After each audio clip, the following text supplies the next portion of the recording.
Order up!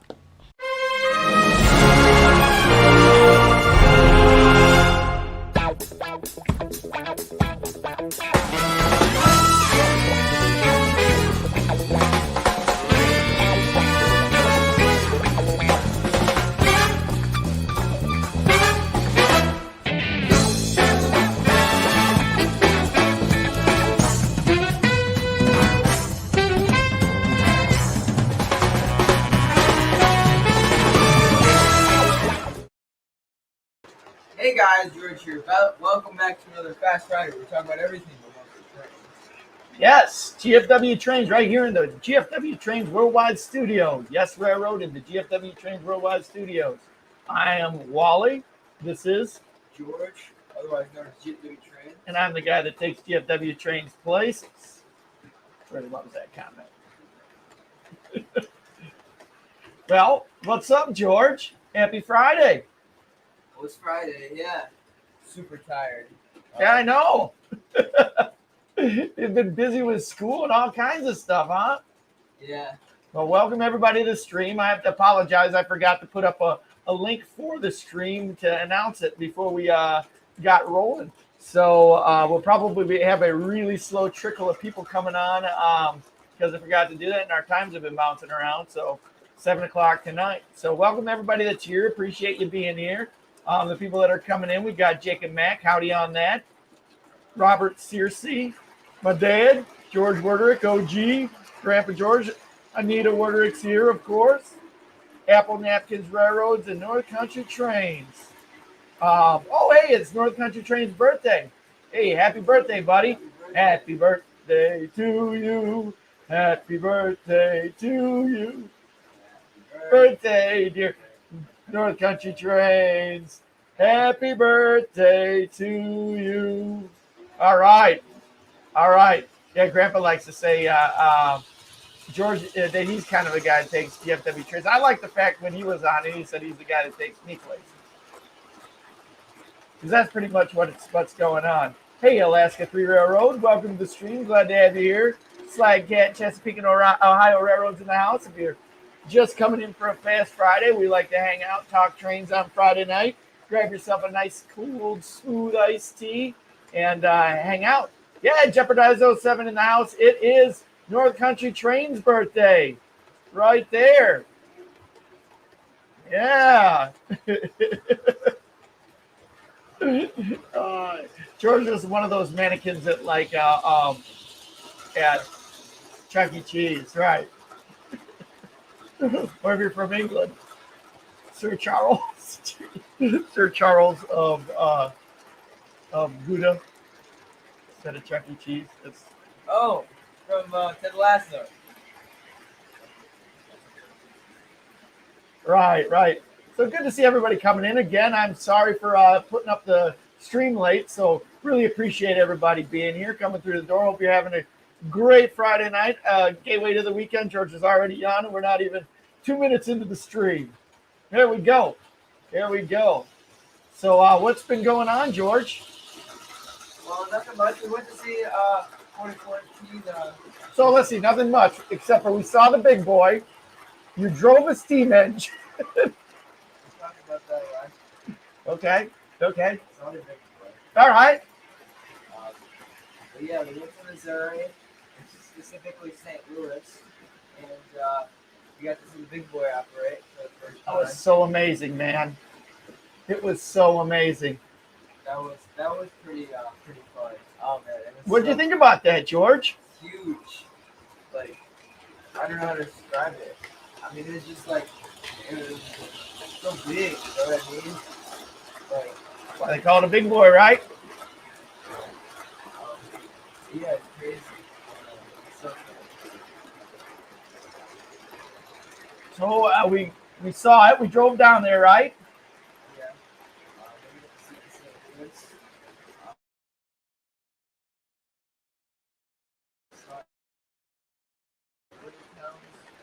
Eureka. Eureka. That was when it was flying through Eureka, and we saw it stopped at how am I forgetting this one? Not Herman. Oh, we saw it stopped. Crab, help us out with this. But anyway, we saw it stopped. I'm drawing a blank here. But we saw it in 3 places, and then we saw it on the road where it was going over a bridge, so it was really kind of neat. Yeah. And then we chased it along the road for a little while too, didn't we, George? Yeah, I got out through the sunroof of the car, and I kept getting burned by the cinders. It hurt when it happened, but it was pretty cool. It was. That's all you got to say about it, huh?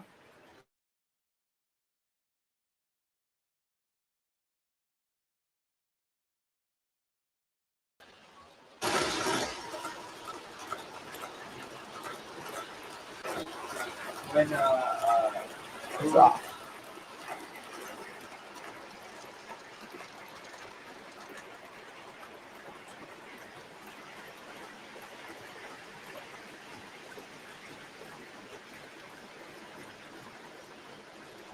There you go. Sorry about that, guys.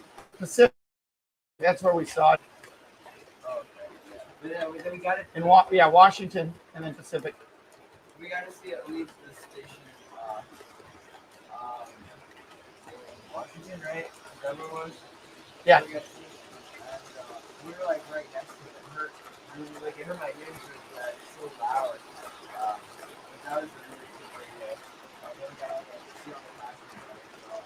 It was cool because a lot of passenger cars that were on that train. Oh yeah. So we are running 4014 tonight, right? Yes, we are. Big boy back there. Right there. Yeah, I mean, it was so cool. It was really neat to see. Did the Michelin big boys come out before they announced they were restoring them? I don't think so. I think they came out after they announced that they were restoring that. Yeah, it was so cool. Right.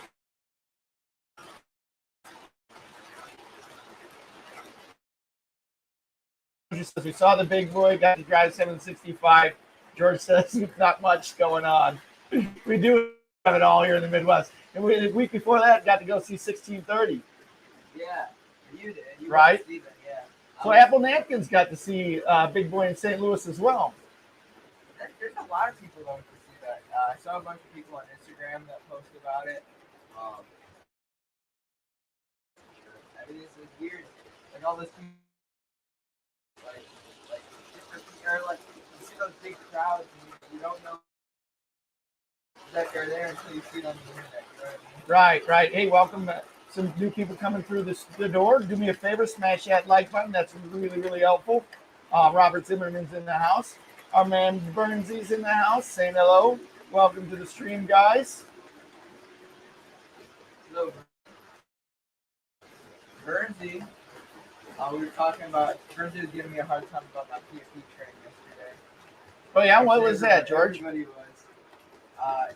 What's wrong with your PFE train? It keeps getting longer. Oh, yes. Just like your hair. Yeah. It keeps getting longer and longer. You got a nice pickup of PFE card. Yeah. Got 9, technically 6, but there's going to be 9 more added to the train for a short period of time. Yeah. So yeah, George's mic needs help. Imagine that.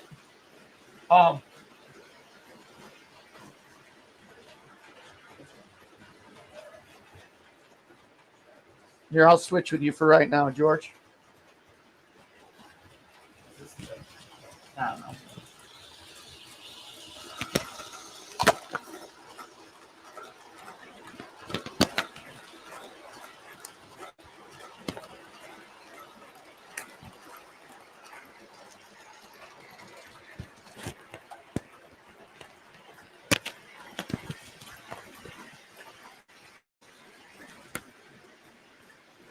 All right, maybe that's going to be a little bit better with me on this one. Train Freak's here. Train Freak wants to know I was chasing 4014. We had a good time. We ended up not doing it in the air like we were hoping that we were going to do. We ended up, the weather was pretty bad. Actually, the weather was great down there where the big boy was. But the weather was bad. around us. Right, right. In fact, we hit some really bad weather coming home. Yeah, I was asleep for most of it. I mean, like home. Sure. Yeah, they kept talking about it. So if Grandpa talks about bad weather, it's most likely bad. Right, right. So, Wally, what was the results from the poll from earlier? Cab Forward actually was the winner. So why don't you tell everybody far. about the Cab Forward? Okay, so well, I'll kind of explain the poll a little bit. So, I was talking to some of my friends last night, or I think it was yesterday actually. Or 2 days ago, my bad. And we're talking about how it kind of like channels and like kind of things that people like to watch and all that. And my friend Sean goes, "You notice that like all the basic or like all the videos that get like a lot of views are like really basic rail tramming videos of like certain engines that people like." And he's like, "Why don't you? Then you have a bunch of really cool like I guess cars in your collection. Why don't you like kind of run up like what people want to see run, you know?" And he said, and I was like, "Yeah, that's not a bad idea." And just kind of centralize the video around one engine. That and you know it doesn't have to be too long, but it'd be kind of cool to see the engine run in different scenarios in the layout. So I thought that was a cool idea. So I was talking to him and Sid, and I posted the poll up, and they gave me ideas on the engine. So we put the Cab Forward up, 1218 up, and the Challenger up, and then the Big Boy. And the Big Boy and the Challenger were tied for a little bit, but I think there's 54 votes, and the Cab Forward. Yeah, yeah. So I think if the big boy's the closest out of all of them. If that doesn't come back, which the Class A or not the Class A, the Cab Forward is the going to be the. That's cool. You're gonna do a video on that, huh? Yeah. All right. When's the end of the I'm hoping to film sometime this weekend, maybe Saturday. Since, we're not, so, That's great. So that's when the. yeah. All right. Good. Good. So welcome to the stream from some people that are just rolling through the doors. North Country, thanks for stopping by for when you did. Michael McCarville, welcome to the stream. MDN, BNSF Railway, Metro to the stream. Kick back, relax, grab some iced tea, and let's hang out. Steve Bernsey says it's been a while since I've said this. Cab forward, bottoms up. Bottoms up. You know what, George? I gotta go upstairs. All right. But yeah. So I guess that's the plan on the video. Um, yeah, so if you put your vote towards Cap 40. Yeah, that one's my favorite out of all the steam engines on the layout. Or I guess all the steam engines we have. I just like how unique it is. It's a totally different engine. Uh, kind of always had a cool, special in my heart. But yeah. So this is the yeah, yes. Um, uh-oh. Hold on, let me see if I can fix the screen real quick. Doesn't look like. Um, oh boy, that's pretty bad. Is it any better now? Hopefully it's better now. But yes, was the first. The was dubbed the prequel. Yeah, the early cap like I don't know. They're small and like they're different, you know. But I think it was cool. It's now just our boy George. Yes, it's only me. Um, but yeah, I mean it's a unique engine, and I love the Lionel TNCC one. That one's like bulletproof. Uh, actually, I've never really run any other ones, but yeah. Oh man, that's just a really cool engine. Um, Another thing is York's coming around the corner, so I'm really excited about that. Uh, Gotta put in a couple extra hours at work though, so I can make more money for York since I just blew it all off on reefers. Probably shouldn't have, but it was a good price, I guess. And so, hey, do you have that little guy from on the bridge at St. Louis? Yeah, that one. You got that video? Yes, yes, we do. Uh, I'm assuming that's gonna be in the next video, or it's probably gonna be in the next video. So, yeah. Um, I'm gonna let George take. Oh, okay. He's got Godzilla eating the train. Um,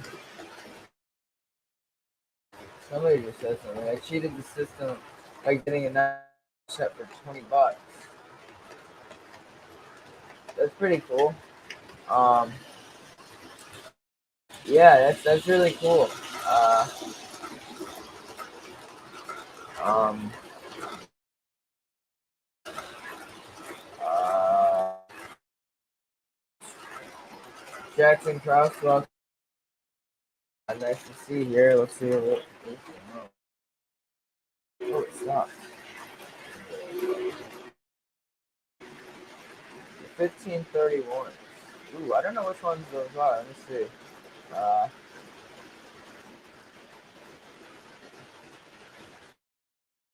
really? You got that set for $20. Dang. Right.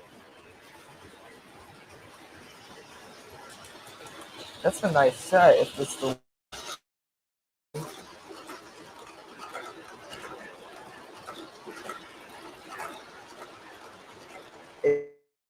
Jeep.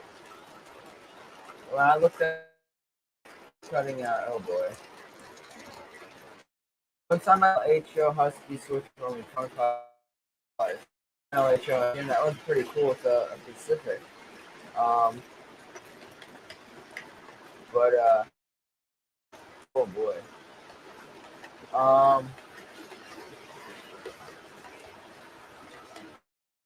I'm gonna try and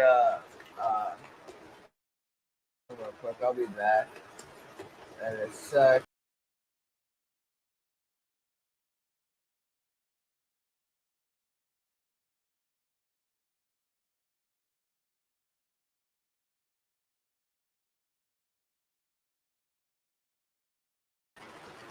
All right, guys, we're back. Let's see if this is any better. Um, hopefully. Let's see. Let's see. Um,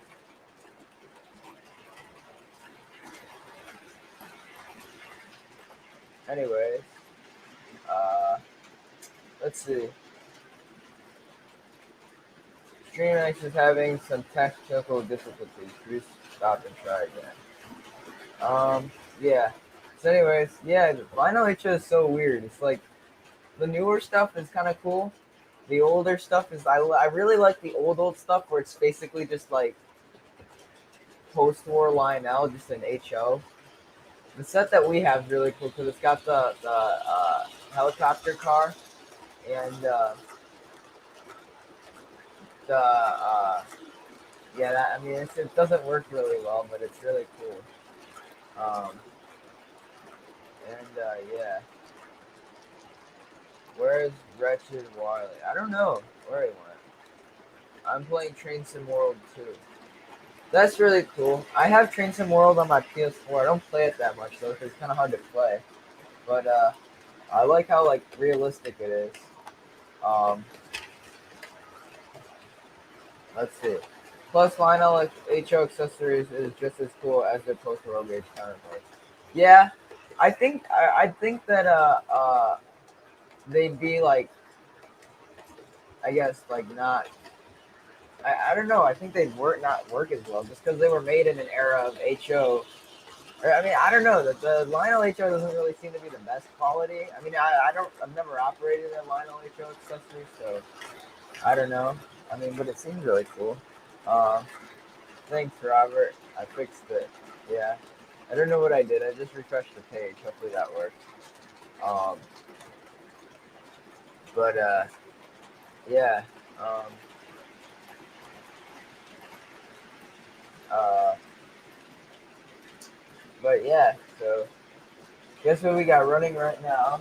For those of you who haven't figured it out by now, on the top loop we've got day 44 with my PFE Reefer train, which is obviously my favorite train, or my favorite set of cars, I should say. Uh, then on the bottom we have 1218 again with Norfolk and Western passenger cars. That's like my childhood favorite because that was one of two articulated engines we had for the longest time when I was really little. And so we take that to Train Fest and I'd run the heck out of it.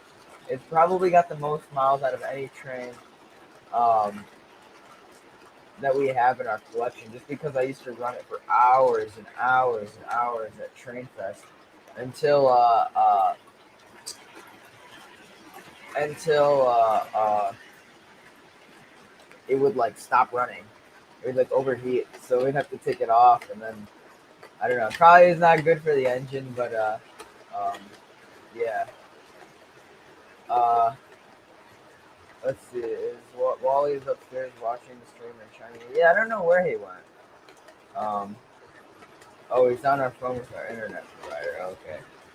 HO accessories don't work as well as and there are fewer. Tyco made some also. Yeah, I got a couple Tyco ones with my endless HO collection that I've been wanting to get rid of. But yeah, I'm kind of frustrated. Yeah, it's kind of sucky about the internet. That's for sure. Hopefully you're able to get that fixed up, Pops.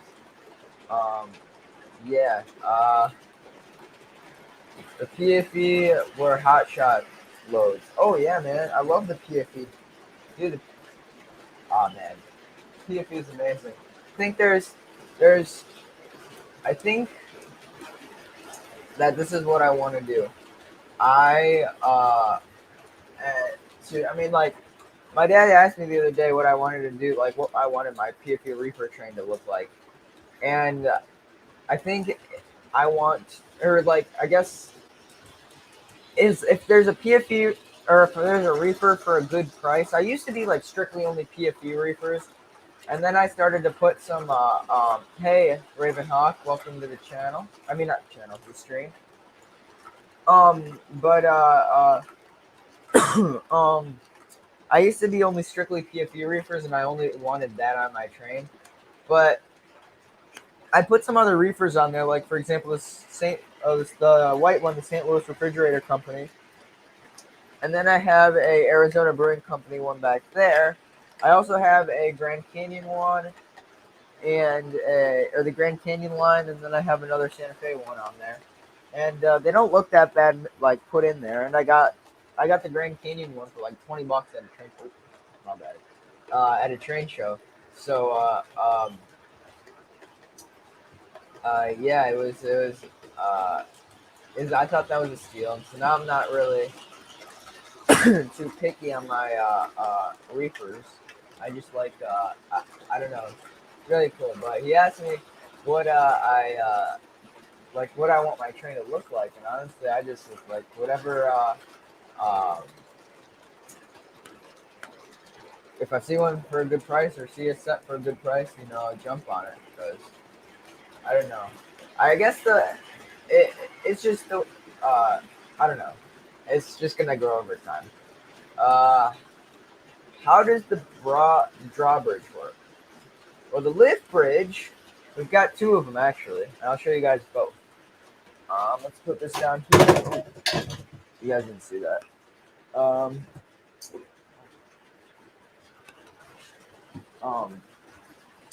anyways, I'll show you guys this one right here, and then I guess I can show you the one behind the camera, which in my opinion is the cooler one. But thank you, Grandpa, for finding the Grand Canyon. Yes, thank you, Grandpa. Thank you, Grandpa, for finding the Grand Canyon. Well, the other thing I want to get with the reefer train is I'd like to get a silver reefer. I haven't really found them because the orange ones are more popular, but in my opinion, the silver ones are the coolest looking ones. And I'd just like to get at least one to put in the train somewhere just to give it more color. But yeah, so here is the lift bridge. pretty simple. It just goes up and down. There's a switch under the flag right here. So I can show you guys right here. Oh wait, the chair's covering it. There's a switch right here. It goes all the way up. And I'm going to go grab this so I can stop the FEF real quick. If it will stop.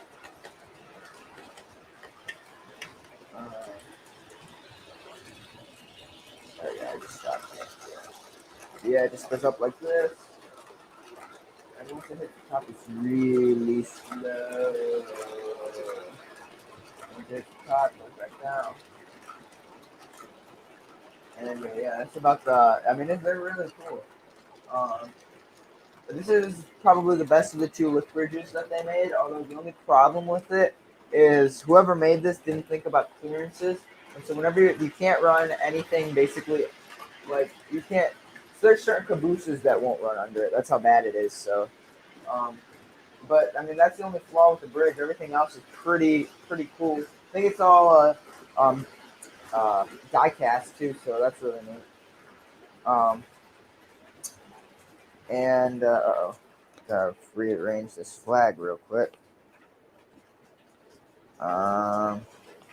Anyway, so let me position the camera so you can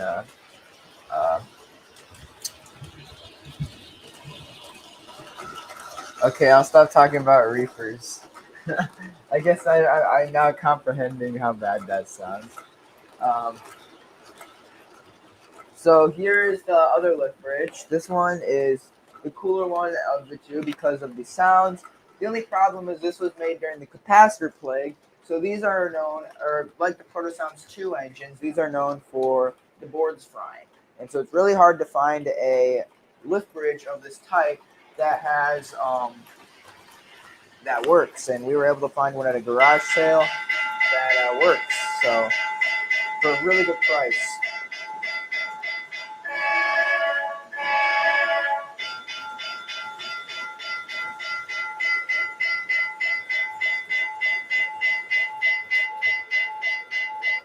I'm going to turn the bell off real quick so you guys can hear me talk. But how this works is there is a controller down here, and it's pretty simple. There's a horn button, a bell, or there's the bell shut off button. It'll sound like that, and I know if you're like my dad, you don't like that sound. Then there's just the up, down, and stop switch, and it's just basically a toggle that switches it back and forth. And yeah, it's really cool. Gotta be one of the cooler accessories that Lionel's made. And yeah, but yeah, this is a really cool accessory. It's really cool how big it is. That's the cool part about it. But yeah, let's see. How I was watching the Big Boy live. Oh man, it was amazing. That's probably. Oh shoot. Oh, forgot I had the camera. That looks about right. All right. The Spanish flu and the capacitor plague of 1990. Yeah, I think the capacitor plague was from like 1990 to like 2007 or something like that. And yeah. At Wallyworth, are we going to have to start cross-thinker style drinking game? I'm in LOL. Yeah.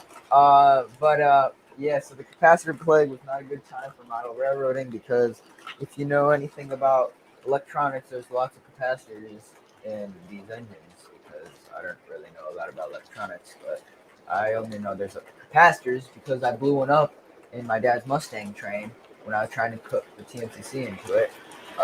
We call it the one-time smoke unit because the capacitor blew up and it shot like a poof of smoke out of the engine, and it looked like it was like a bomb because it like had the mushroom top. You know what I mean? So it was like straight up. It had the mushrooms top. Yeah. So that wasn't. I felt really bad because that was his favorite engine and I destroyed it. But luckily it still runs. Yeah. Welcome, Titanosaurus Productions. Hi, I'm starting a new model railroad. I'm wondering, where do you typically go to buy your buildings? Well, it depends on what kind of model railroad you're starting to build. We don't really have too many buildings on our layout because it's just something we really haven't gone to or tried. We haven't gone to gotten around to doing that. But Menards makes some really good building for HO scale and O scale, and they make some really good. I think we have we have a bunch of Menards buildings. We have a station, which is really cool. I got for my birthday. We have a Wally's gas station, which is right there, and then we have a Mustang. I guess it's more of a Ford dealership with Shelby Carros and GT350s. And then we have a grain elevator, which is behind you guys. You cannot see. And yeah, the Menards buildings are amazing. They're super detailed, and you can get them for about a cheap price. I think $100 a building isn't that bad, especially with the amount of detail that they're in. And um, they, I mean, the lighting, just it's everything about them's cool. Other places, MTH made really good buildings. I'm not sure. I think Menards got their tooling. They made more like street style buildings, for example. So if you wanted to build like a city, they'd have more like shop front kind of stuff, and then you can find that kind of stuff on eBay if you just look around. And Class A needed a little nudge. If you and so that had to been. I've seen the Menards buildings, not Menards. Yeah, those are probably some of the best you're gonna get. Although they don't really make too many shop front buildings where like you can put them together and they'll look like a city. I mean you can, but like they don't. I guess what I'm trying to say is they don't make like any Chicago style buildings, New York City style building. And that's a lot of stuff that you can get from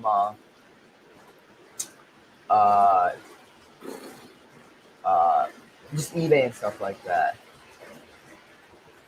Mr. Pictovid, thank you for the $10 donation. It says towards a good cause, common trains.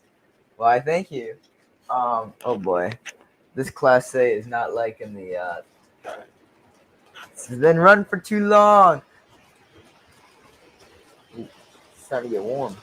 But yeah, thank you so much, Mr. Pictovid. Very generous. Now I gotta sing. I'm trying to think of a song to sing. Let's see. Shoot.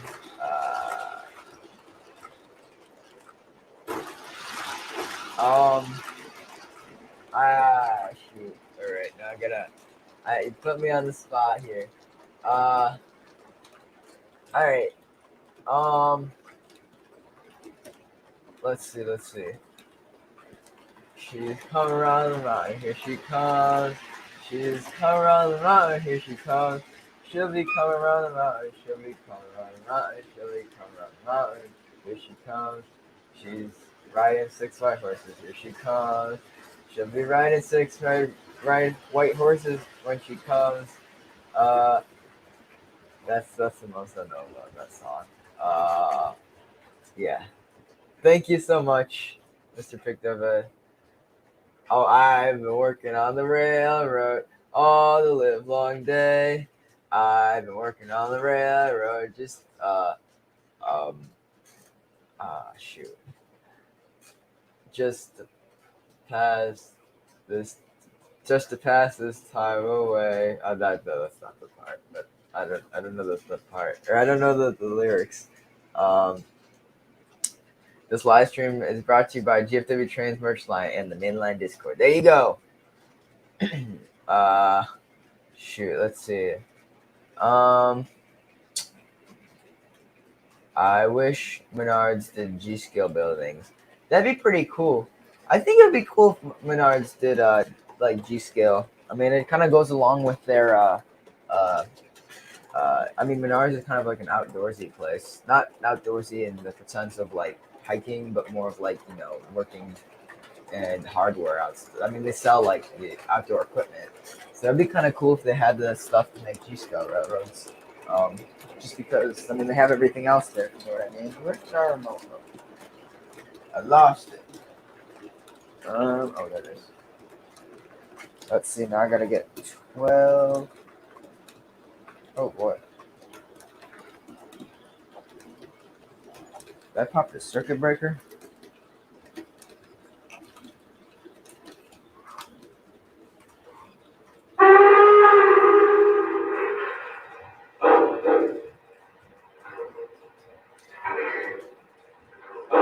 Anyways.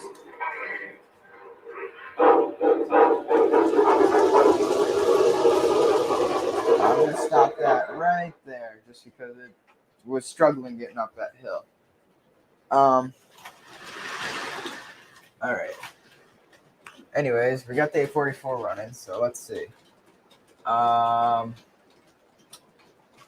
Outdoor building materials. There you go. Yeah, but I mean that'd be cool. I think it would be kind of like, I don't know, if they were gonna sell trains there. I think G Scale would be the primary. I guess the what they. Shoot, I'm drawing a blank. I think that'd be something that they like. It would just benefit their company more because if you buy a G Scale train set, it's most likely gonna be for the outside in the garden. And guess what they sell there? Gardening tools.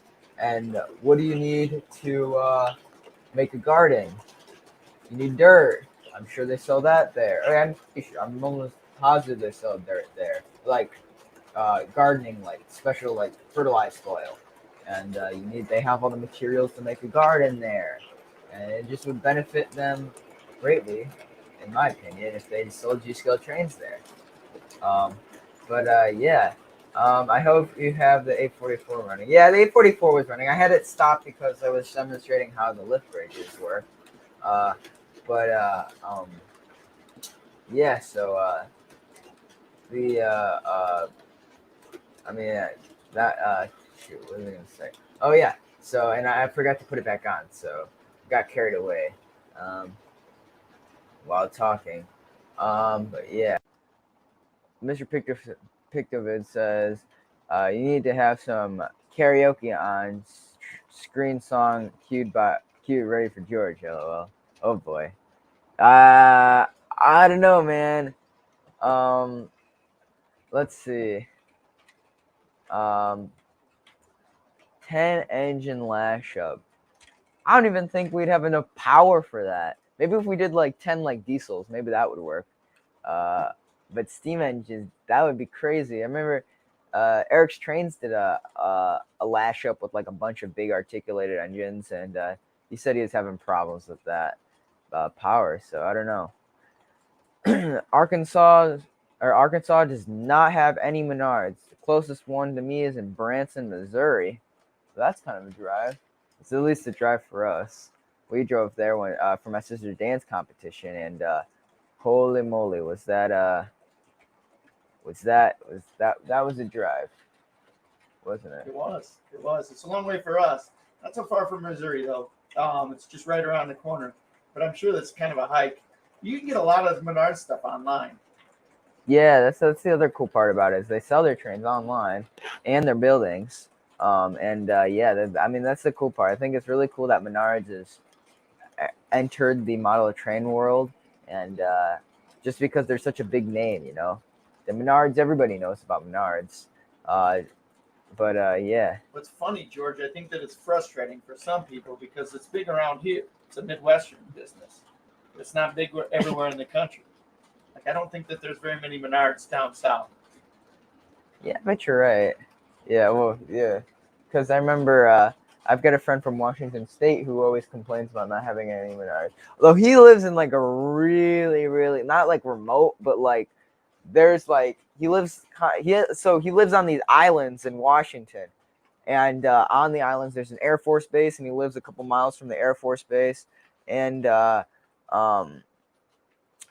he says there's no train stores, no Menards. I don't think I could live in a place like that. That'd be rough. No way, Jose. That definitely would be rough. Welcome, humanity, to the stream. Good to see you. Hello, humanity junction. Oh, Hello, Humanity Junction. Menards never heard of them, lol. Oh boy. Menards. Hashtag blame Heath. Want to know why the Class A isn't working? It's because of Humanity Junction. That's why. As soon and soon Menards would add more locomotives to their fleet. Yeah, they just came out with that Santa Fe F7. I heard that's really cool, although it doesn't have a flywheel, so it just stops right away. But yeah, it's really cool, I think. And it's just about as big as the post-war ones. I thought it'd be smaller for some reason. It looked smaller when I looked at the photos. But yeah. What do you think about it, Pops? I think it's neat that they jumped into the model train market, and it's about time that they made an engine. It's really kind of cool that they had their own tooling for the engine too. It's a brand new engine, and it was a good price point. Yeah, I think it was $125. Mhm. Yeah, I mean that's for an engine of that. I guess for the quality that it is. I mean, although it's very like. I mean, it's 100. It's on the low end scale, but I mean, like, I guess for it to be like its own form of command, like it's not conventional per se. Although it's very like basic, like the horn and bell are, but I mean it's their first engine. It's a demo, so right. You can't get. I mean it's the start. You know what I mean? Like Lionel when they first started, their engine was just a flat car. What was the unit what was the engine that they made, George? It was a Santa Fe F7, and although I think that it was a Santa Fe F7, very similar to the Lionel ones, and yeah, it's big hit, sold out within the first like hour. I think they made 120 or 200 of them, and all 200 have sold out. So that's gonna be a collector's piece in a couple of years. Just watch. But yeah, and so there's a bunch of videos on YouTube about it, and I watched RBP's video, and it was really cool. But everything was pretty basic. But I mean, it's not. I guess it's one of those things where it's a good start. You know what I mean? Mm-hmm. It's a good start. Right. Especially for the price point, it's not bad. It's not a bad engine. I bet you that thing's it's bulletproof. You know what I mean? But yeah. No Menards in the south and none on the west coast. Dang. So what? Like, do they have like what kind of hardware stores you guys have? Home Depot. I would imagine Lowe's maybe. Those are the big ones. Is Ace like a? That's a nationwide one. Yep. Yes. School is tough these days. Did you have track? Wait, this afternoon? Yeah, I had cross country every day after school, except for Wednesdays. I don't have it Wednesdays, and I have it on the weekends. But yeah. So in fact, today's actually kind of fun. We normally we'll run around about 8 miles a day, but today Coach rented out this like sports dome in Yorkville, and he said that we got to turn our watches on, and he said we can play ultimate frisbee, and as long as we get our miles in from running back and forth on the football field, he said he'd be cool with us playing ultimate frisbee. So we had fun with that. But man, that was pretty tiring. That tired me out. But yeah, Home Depot, Lowe's, Ace, True Value. Is there a True Value near us? Seems like something to be in Plano. There used to be one in Plano, right? Yeah. There used to be one in Bartlett. There aren't any here in Yorkville. Yeah, Plano's more of like, whenever I think of hardware stores, I think of Plano for some reason. I don't know. It seems like a very hard store kind of town, you know. Like Button Smash by Gomez Adams, Playing with Trains. Welcome to the stream. Good to see you here. But yeah, so Pops, tell us the story in this Class A. Well, when we went to York in 2002, The 1218 was an engine that I'd been looking at and loving for a couple of years because it'd been out for a little bit. Um, and it was a train that I really wanted. And I had just built my house here where the Yes Railroad is located. So in our living room, which some of you have seen if you've been following the live streams for a while, and some of you haven't, there is a track that runs around the upper level layout. And I wanted to get into the TMCC era at that point. We didn't have any TMCC locomotives. So it might have been 2003 when we got it, not 2002, now that I remember it. Could have been 2000. It's right in that era. So anyway, my dad and I went to York. And that year we went crazy at York. We bought so many cool things. But amongst the things that we bought, actually, that was in the year we went crazy. But amongst the things that we bought that year was this 1218. I got that when it was relatively new, and brought it home and hooked up the train layout upstairs in the high track in our living room. Put it on, turned the power on. And I was so excited, and it didn't work. I couldn't figure out it didn't work. I turned it on. I kept turning the power on and off on the transformer. It didn't work. How frustrated were you? Oh man, I was about ready. And it was one thing where I got it at York. So you couldn't I didn't. turn it It back. wasn't like I could go back to the hobby shop and take it back or anything like that. So I was just kind of frustrated. But then I fiddled around a little bit, turned on the TMCC in Eureka. It was the first time I had ever used TMCC. It's the first time I'd ever seen TMCC used. And I got it working with TMCC.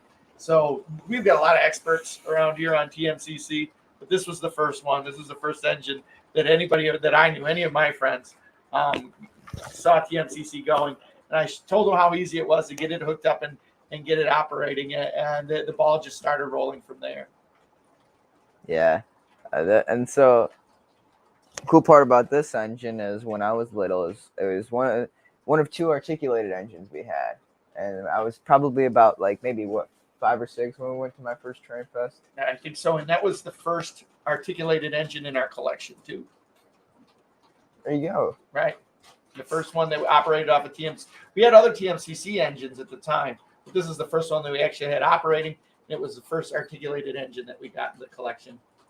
So yeah, I mean, it's this pretty this is pretty nostalgic engine, and I love this engine so much because it's big. It's our biggest engine at the time, and we had the other articulated engine we had was the Mallet, right? Did you get that when I was alive, or was that before I was born? That was before you were born too. I think that was the next one that we got right after that. Can't remember if my dad got one in there too. He got the EM1 right in that time period. I think he got the M1 right after we got this one and before we got the Mallet. Yeah, so the Mallet, but we never really brought out the Mallet. The Mallet didn't come out. I mean, it came out, but it wasn't like, I guess it wasn't really one of my favorites, but the Class A was my favorite. And every time we went to a train show, we brought the Class A. This is the one I always ran. So when you say train show, you're not talking about a swap meet though, right?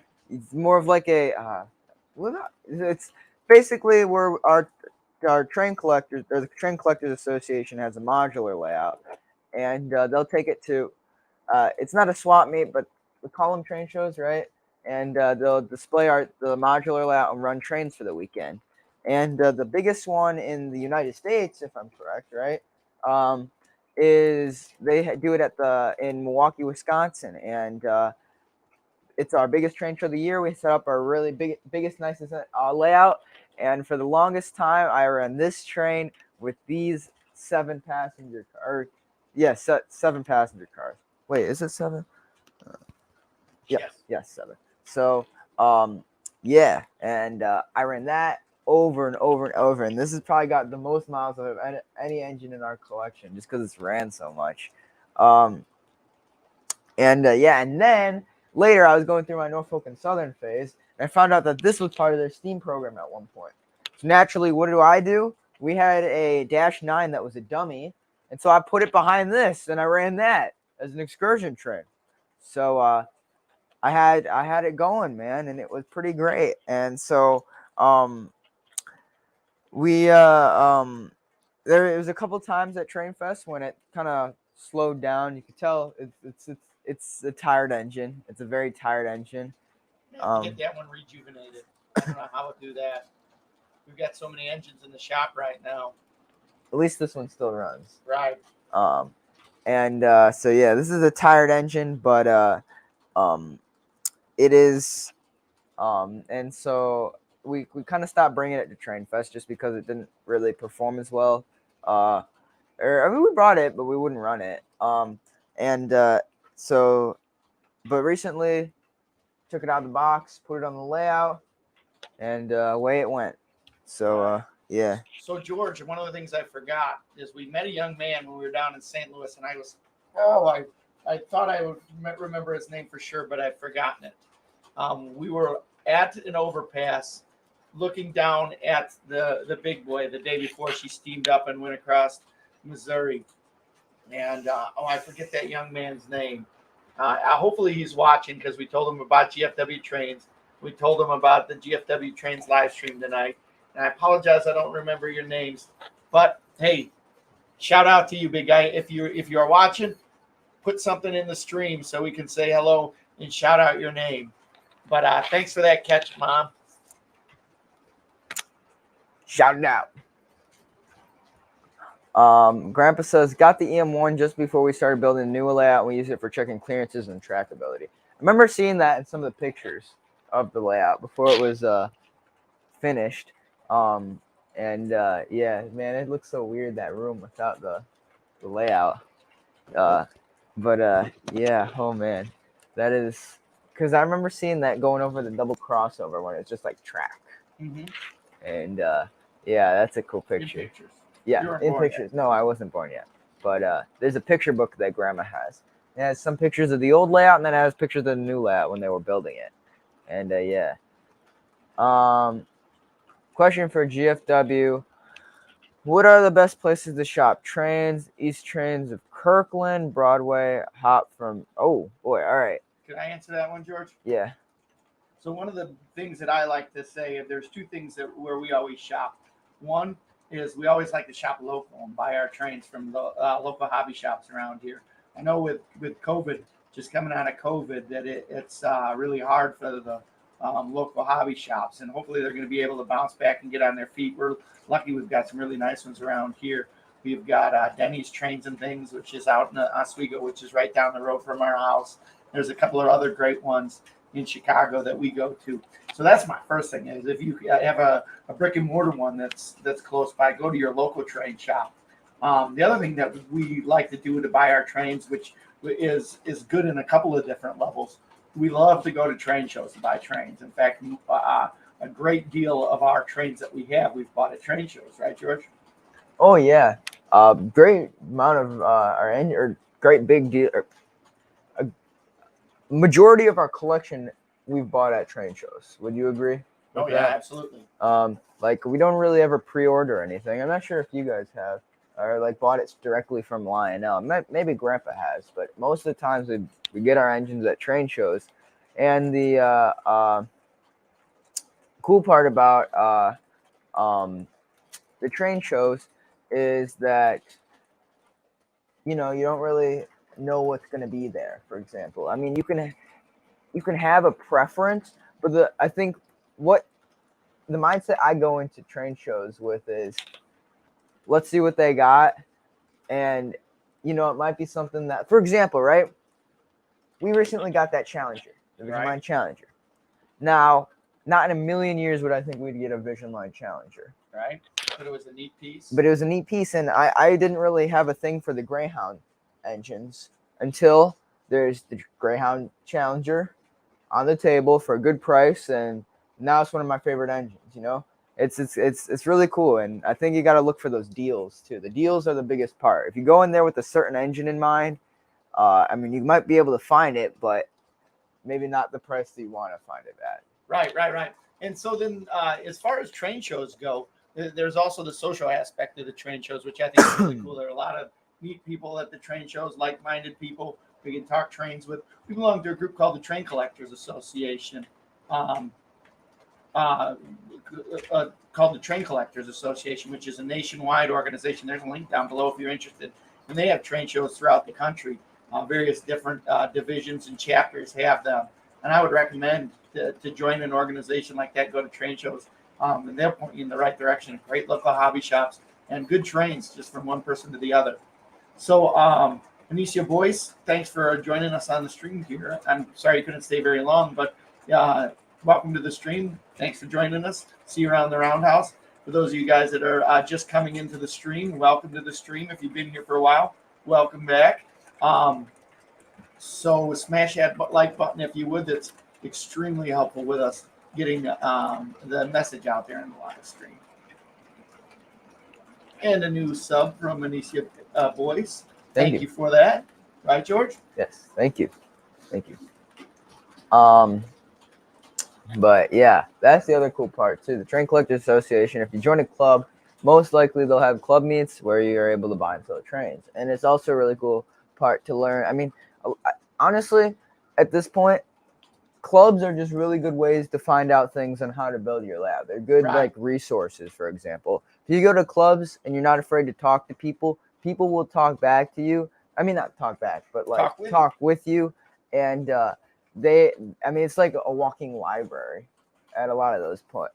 You've been going to train shows for most of your life, right, George? And the cool part about it too is, for example, we used people have given us plenty of ideas in our layout from our train club, and some things that we might have never thought of. They're like, oh yeah, little things that like help the layout work well. Right, we've the guy who helped us with the second level on the layouts, part of the Train Collectors Association. In fact, the guy that helped us design the track plan, the initial track plan, part of the Train Collectors Association as well.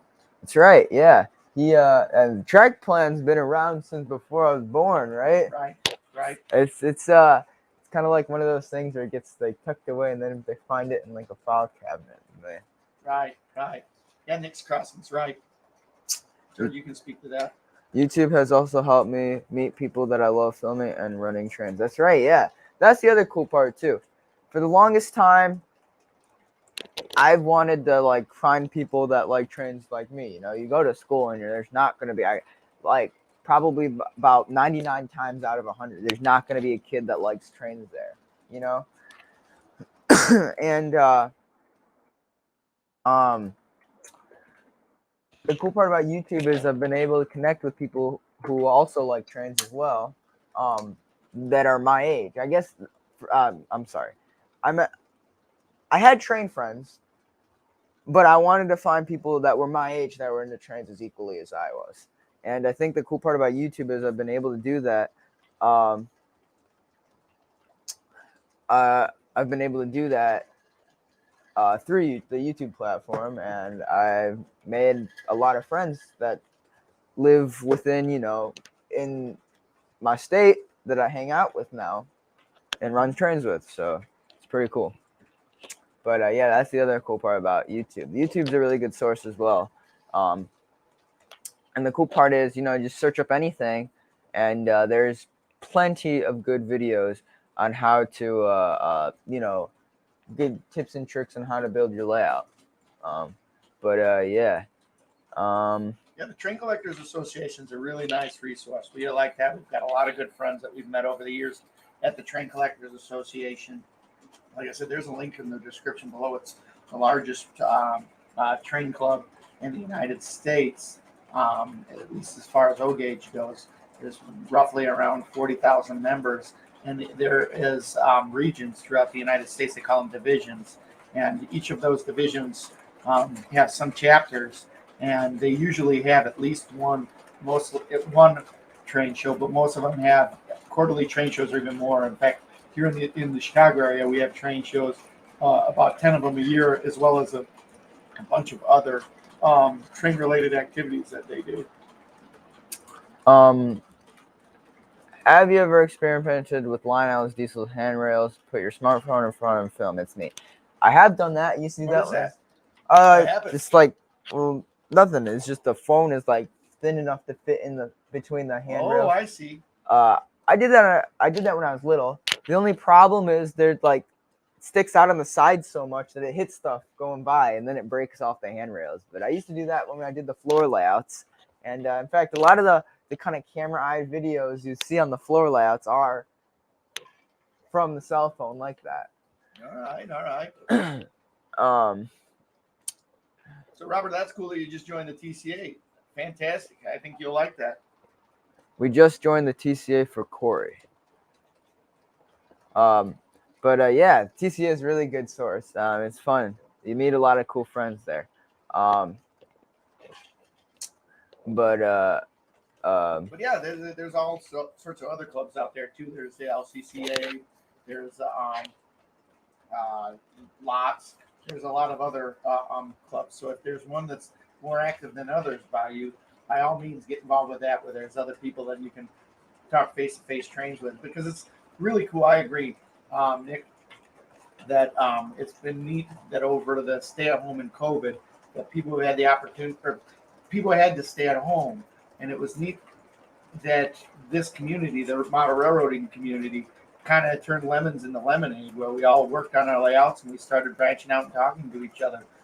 It was neat that we've been able to continue that synergy, and I'd ask everybody to please support each other. Got a lot of really neat YouTubers out here, a lot of neat hobbyists. So continue this synergy. Keep talking. We've got a Discord channel called the Mainline for our for GFW Trains. It's kind of been neglected for a while, but it's a great. There's also other Discord servers out there, so check out Discord servers. Hopefully, within the next couple of weeks, we might be able to get the Mainline going again. So just keep that synergy alive. Keep supporting each other. Keep talking to each other, because it's really neat, and it's a great way that we've turned lemons into lemonade here during the times of COVID, when we've all had to been relegated to our house.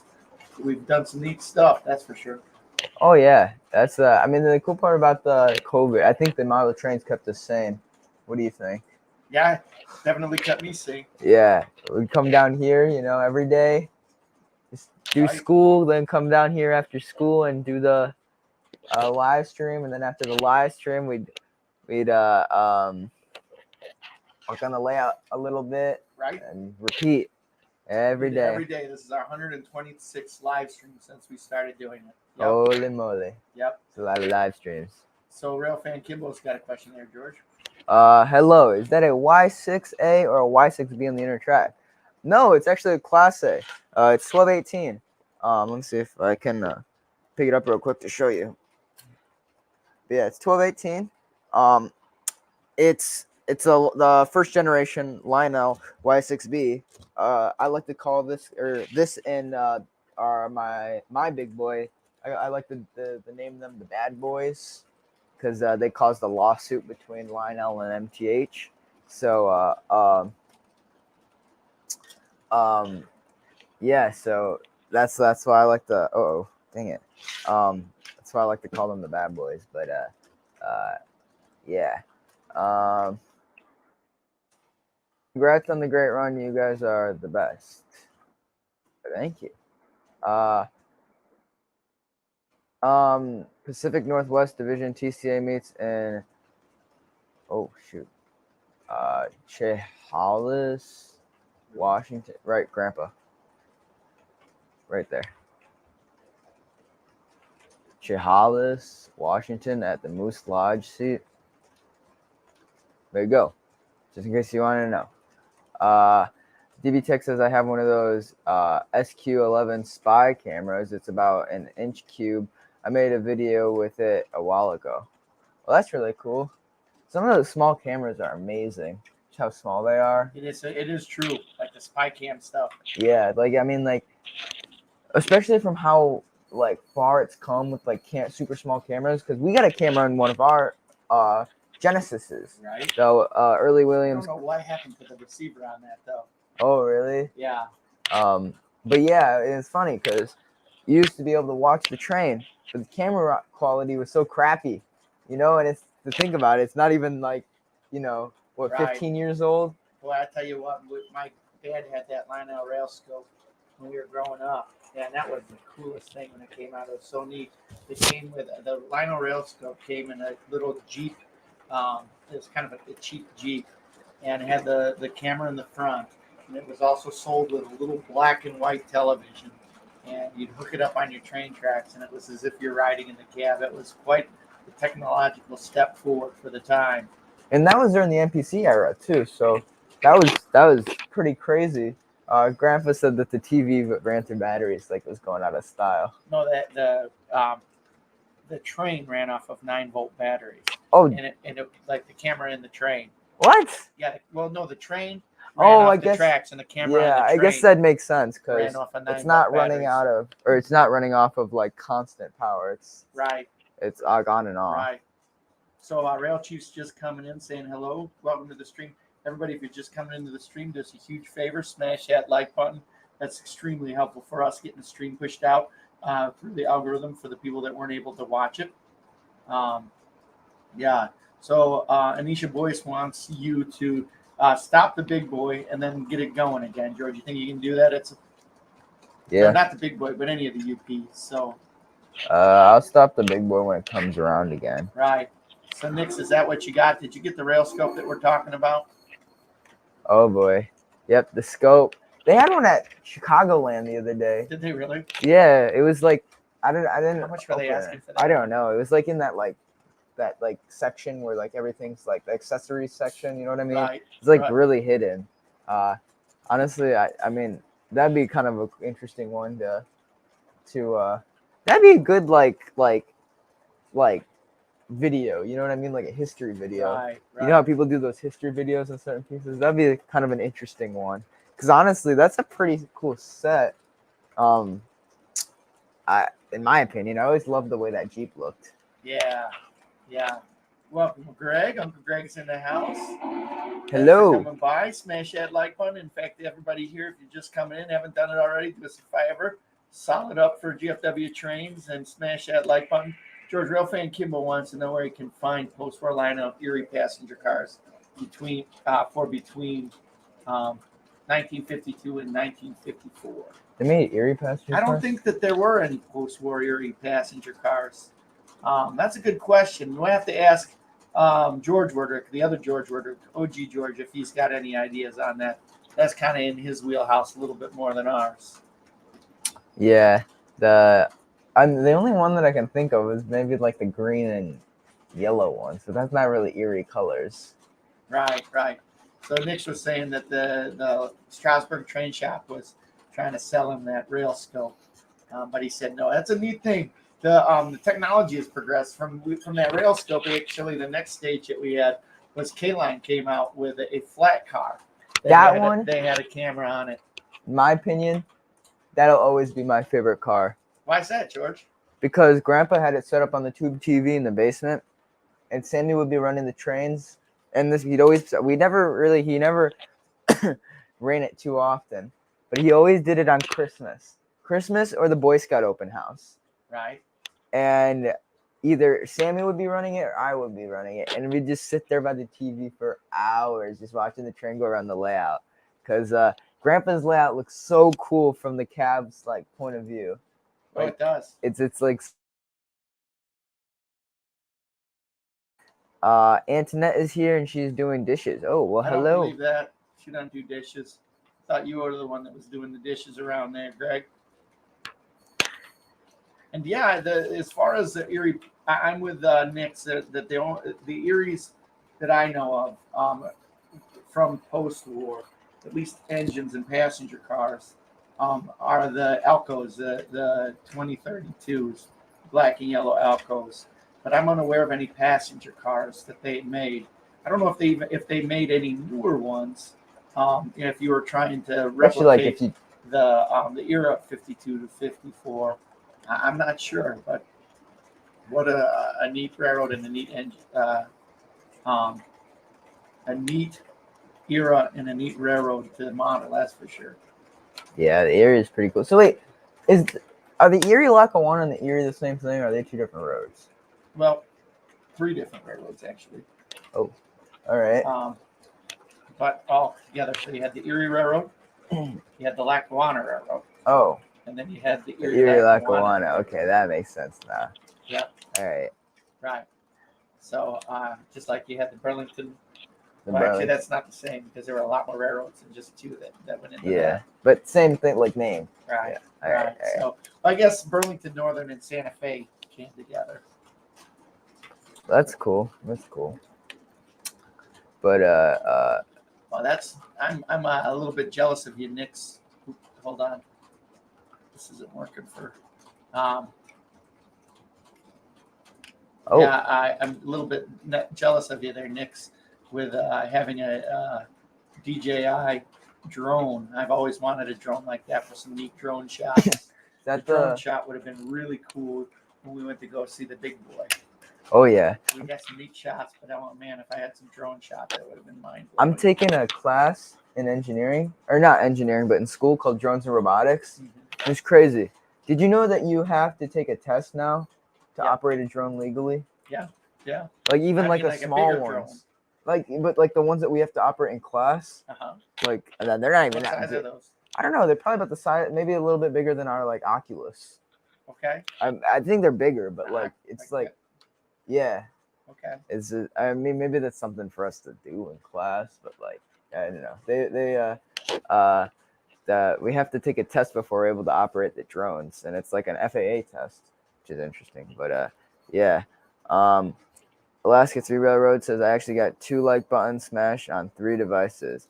The Roku box on my TV let me get a second like, and for good measure, my phone mirrored my tablet, so I would have gotten you 3.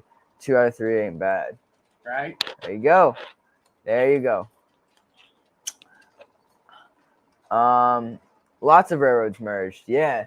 Now like the KCS and well, I guess that's not really a merger. That's more of like a buy. Yeah. But man, everything's gonna watch. One day there's gonna be like 2 railroads. One's gonna be the west and one's gonna be the east. Hi. Welcome to the stream, Peter, saying that Grandpa's layout looks good from any view. Well, that's true. It's a neat layout. I'm hoping that one day when this layout grows up, it's going to be similar to his. When this layout grows up. It's growing. It's still growing. I think it made it through puberty. Oh. Actually, we're going to work on part of it tomorrow. We're going to be working on the crossover here, so I'll finally have, hopefully by the end of this weekend, both of the crossover loops done. Well, that means it will be for all of, or the, like, that would, then it will be like fully operational, wouldn't it be? That'll like, be the track plan will be complete. Oh. That's like putting the Like end the of golden the Death Star. spike, yeah. The golden spike. As soon as I get that done. I'm sure it's not going to be the way that we've got it all ultimately finished off, but it'll be finished to my ultimate plan as to what I wanted for this train layout. That's pretty cool. Yeah. That means we can bring trains up the ramp and bring them back down. Right. So Trainman Dan wants to know if you got any Great Northern engines. Ooh. So Great Northern is one of my favorite railroads. I always like the Great Northern. We got the EP5. Yeah. We got that's an FEC one, right? Yep. Yeah. Got MTC, EP5. I think that's one. That's about it, right? No. Oh, we got that little box cab. Got the box. Or like the rail joiner, yeah. Yep. And oh. See if George is gonna get this one. We had the George has an SD70 Ace. Oh, yeah. The Just that little SD70 Ace. Yeah. Yeah. That's also that one's the MTH Protosounds 2 one. That one's really cool. That's actually my first SD or like you should get that one.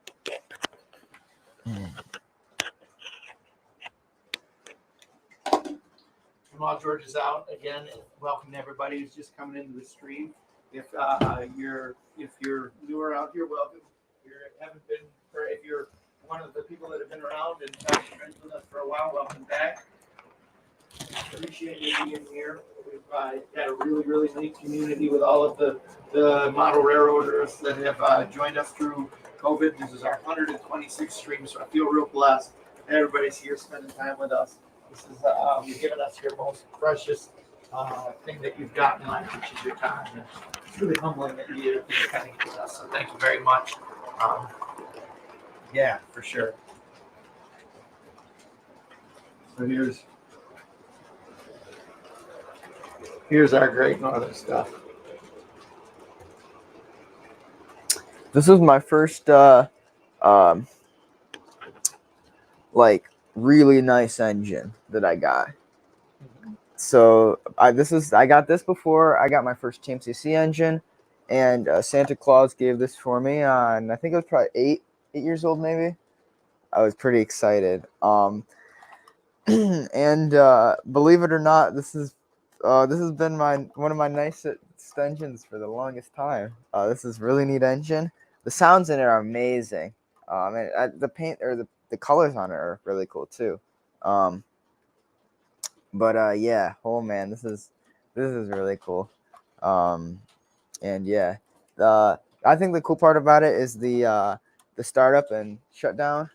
Hang with us, everybody. I'm going to restart this.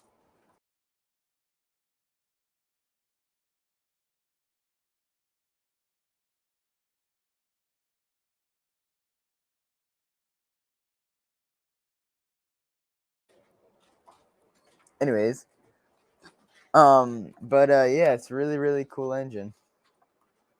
I love their the symbol too for the Great Northern. No, I do too. That's always really We had a nice. chance to go stay out at an old. I think that's good. The Isaac Walton Inn, which is just outside of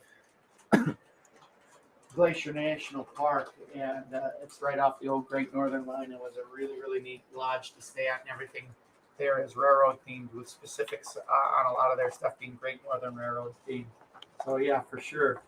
Gosh, I'm with you, Train Man Dan. The R22882 is a magnificent engine. I was looking at one of those. I was just looking at some artwork that I've gotten over the years, and I ran across a picture, a really cool picture that I had of that, and I figured to myself that was the time I ought to consider getting a train. But the Empire Builder, even now, is a really neat trip around on the Amtrak. They've got great service. They've always had great service on the Empire Builder and Amtrak.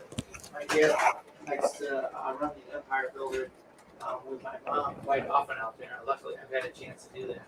All right, thanks guys for giving us a heads up about the video. Pay a lot of money for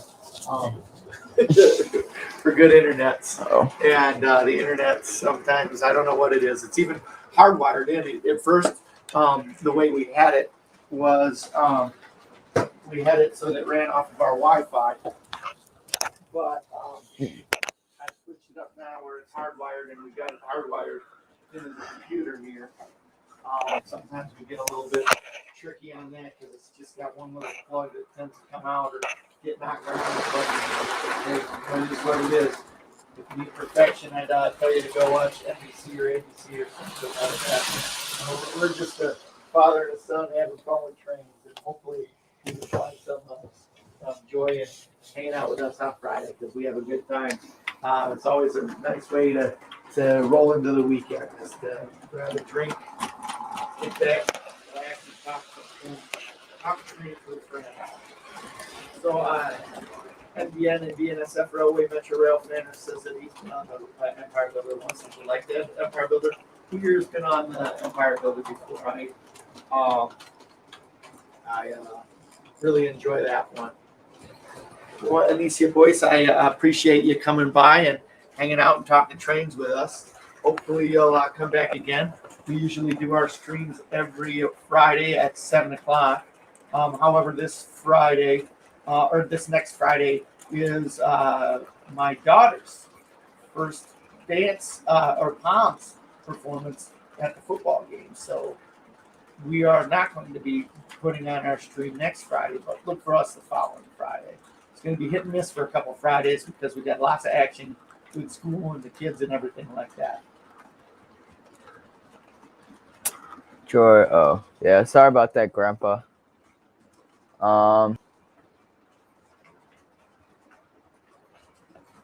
The fuzzy was you guys. I thought it was in my eyes too. Oh, yeah. That's never good. That's never good. Welcome to the stream, Lambo. Yep, we're having a great Friday, gateway to the Labor Day weekend. Smash that like button if you would. Appreciate that. Welcome to the show, Lambo. The Great Northern Railway had some of the most unique looking locomotives. That they did. They had those big, didn't they have centipedes? I'm pretty sure they might have had centipedes. Those huge.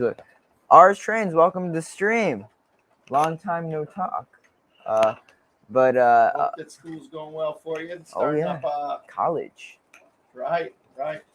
Big time, big things for ours Trains out there. That's right. Got some great looking pictures that you posted up. I really liked them, Corey. You've got quite the eye and are an amazing photographer and videographer too. Had fun watching your stream the other day. We were on our way back from looking at the big boy. We weren't able to hang out very long to the stream, but always a good time to have Sunday run day with ours Trains. Ours Trains, that's right. I'm entrained. That's good. GN had some electric. Where were they located? I don't know where the location of the electric trains were on the Great Northern. But their railroad, like generalized, Like I know it had to at least been in like Montana. It was like in the Northwest United States. It was the same guy owned both the Great Northern and he owned 3 railroads. He owned the Burlington, he owned the Great Northern, and he owned the Northern Pacific. Oh, so it makes sense that they all came together. Right. All right. Right. So he owned all of those railroads, and because of the Federal Trade Commission, I believe it was, or the USRA, they said that they couldn't merge all of those railroads together, even though it had the same owner.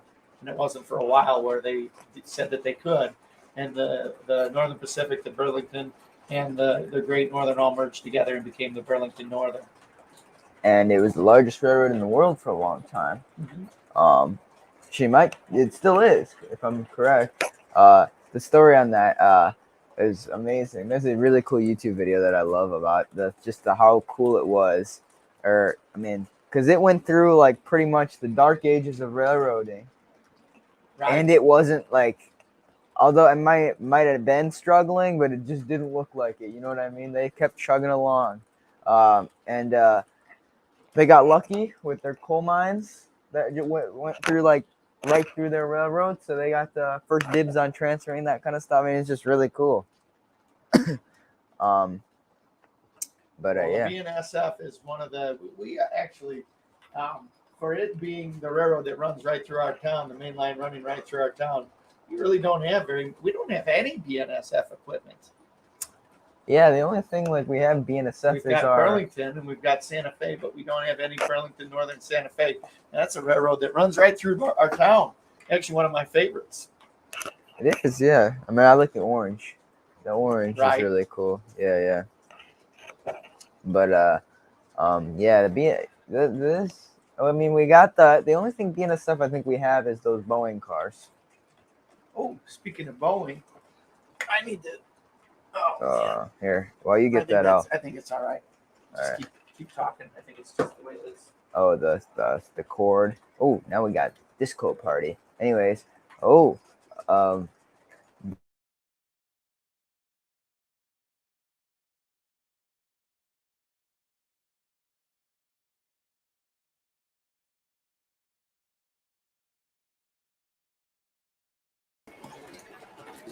right, we're back.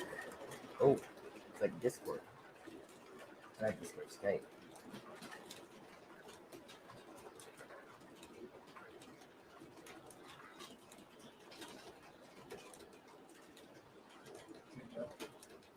Anyways, I'm gonna bring down. If the big boy comes to the Chicago area, then I'm gonna chase it. Yeah, hopefully it does come again. I really hope the big boy does come again. That's a really neat engine. That's just like probably one of the best engines.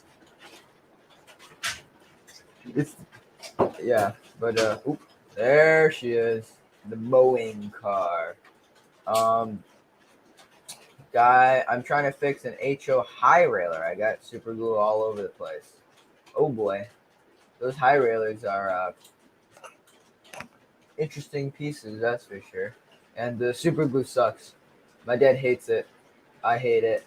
It's the worst. I mean, if it like touches your skin, then it hurts, and that makes your skin all like chappy, and it's just not good. It's not good whatsoever. But it does hold stuff. But when it breaks, it sucks even more. I saw 4014 in St. Louis on Sunday. So did we.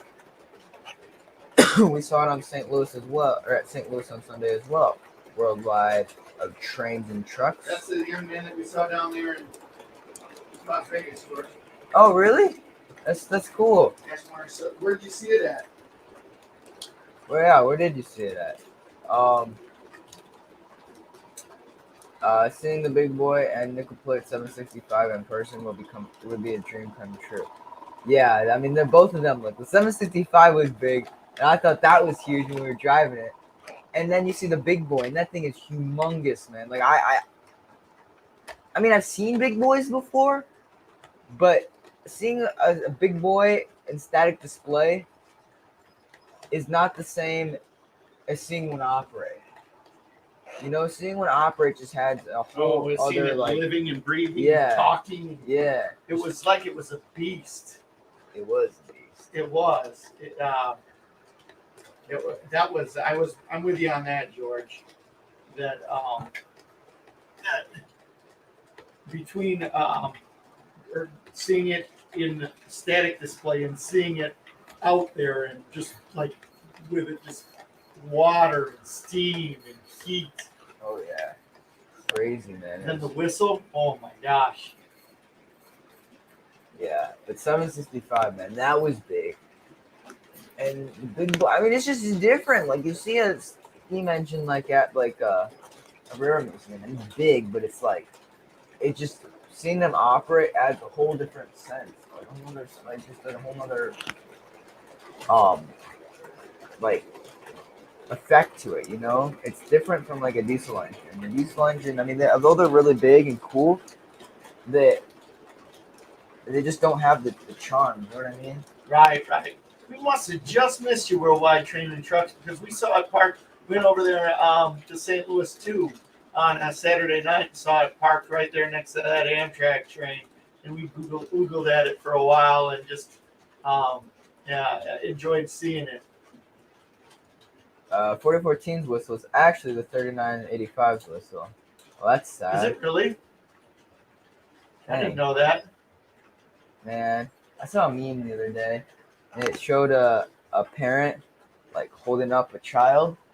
It said UP 4014. It said UP. And then there's another kid like drowned in the air, like paddling to stay up, and it was 844. And then it showed like a skeleton in a chair, and it was 3985, the DD40, and the E8s. Right. I didn't know that. It's actually the same whistle. Is that in real life? It's the same whistle. They took the whistle off of 3985. I hope that one day, I'm holding out hope that they will bring 3985 back. I think as soon as the big boy, like, some inspection comes up, you know what I mean? That they can't. I think it'll be back. Oh, come on. But I think it'll be a very long time. Because 844 is never going to stop. If they stop, it'll be a very bad day. Well, 844 is a neat story for those of you who don't know about 844. 844 is a Union Pacific's operating steam engine. But the cool thing about 844 is it's not retired. It's never been retired. So it's technically still in service. So it had it in service ever since they built it, and Union Pacific bought it, which is really neat. It's been operating it, and they never took it out like the other engines, which is really, really cool. It's crazy that they had the tenders from 39. I knew that, but I didn't know that the whistle was from it. Grandpa says no, they changed it back on the whistle, but the tender is from 3985. You knew that one, yeah. Man, But I tell you what, you want me to tell you something that's funny? Is the Lionel version of the whistle on the A44 and the 4014. Let's do a whistle show with both of those. That's 4014, or is that 844? That's 4014. Oh shoot. Do that again. That's 844. Sound pretty close, don't they, George? Yeah, man. Unfortunately, 3985 is retired. Yeah, it's been retired for a long time, almost 5 years almost. Right. So we were talking a little bit about BNSF trains, and I wanted to talk a little bit about this aircraft fuselage over here. We did a video on it the other day. George, can you turn around and grab that fuselage? Yes. There's a friend of mine who is making these fuselages. There's a link in the description below and onto where you can get the kits for these fuselages. I'm in the process of sitting down and building one myself. This is one that he put together, and it's all painted up, and they're so neat. The scale fuselages, and to my knowledge, they're the only scale fuselages being offered. He puts them in kit form. Like I said, if you want to buy one, there's a link in the description below. But they're really neat. It comes with all of the little accessories and parts, and it's the same fuselages they run on BNSF and various other railroads, bringing the fuselages around the country. But yep, that's 737-800 right there. And he offers a 737-100, which is a little bit smaller that can operate around some of the curves as well. But I wanted to put that out there. Slip Skull 17, link in the description below. He's making those, and a really neat product. He's given let us borrow this model we've got right here, and I'm in the process of putting together another model. I hope that I can do it justice. I sat down, and it was something that I decided to get rolling on just the other day. But he's done a really, really nice job of putting it together with all of the different paint and parts and accoutrements on this. I hope that I can do the model justice just like he has. All right, there we go. But yeah, that is a pretty cool model. Okay. So I'm going to pump a channel right now. Worldwide Trains and Trucks, who's just been on here. He's a young man that we met down in Las Vegas. Well, actually, not in Las Vegas, Nevada, just out of Las Vegas, Nevada, at the Nevada Southern Railway Museum. And he's a young man who's a YouTuber. And if you could do me a favor, just let's show support within the community. Go over there and check out his channel, Worldwide Trains and Trucks. He's got some really neat stuff.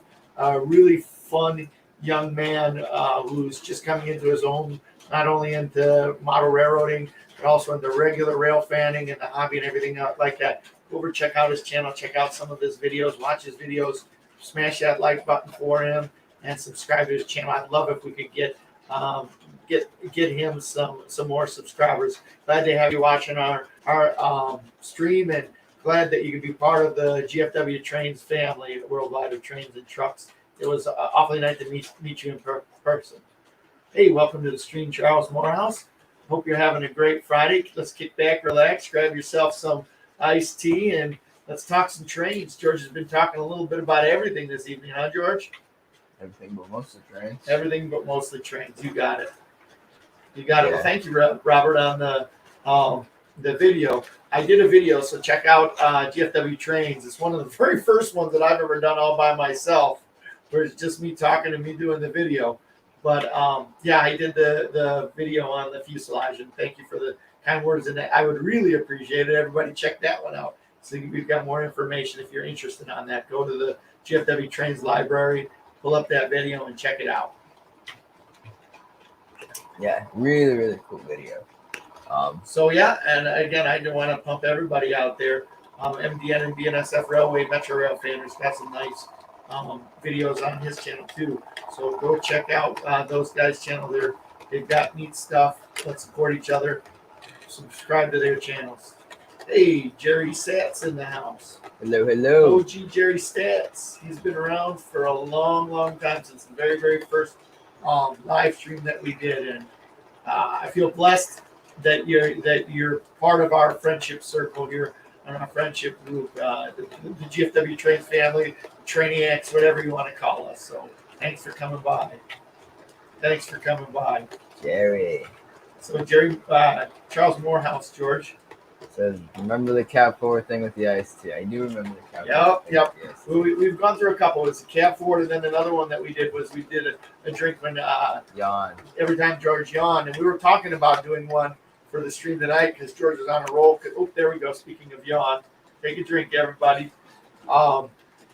George was on a roll talking about reefers and saying reefer every third word. So we were talking about doing that for George, saying every time George says reefer, take a drink.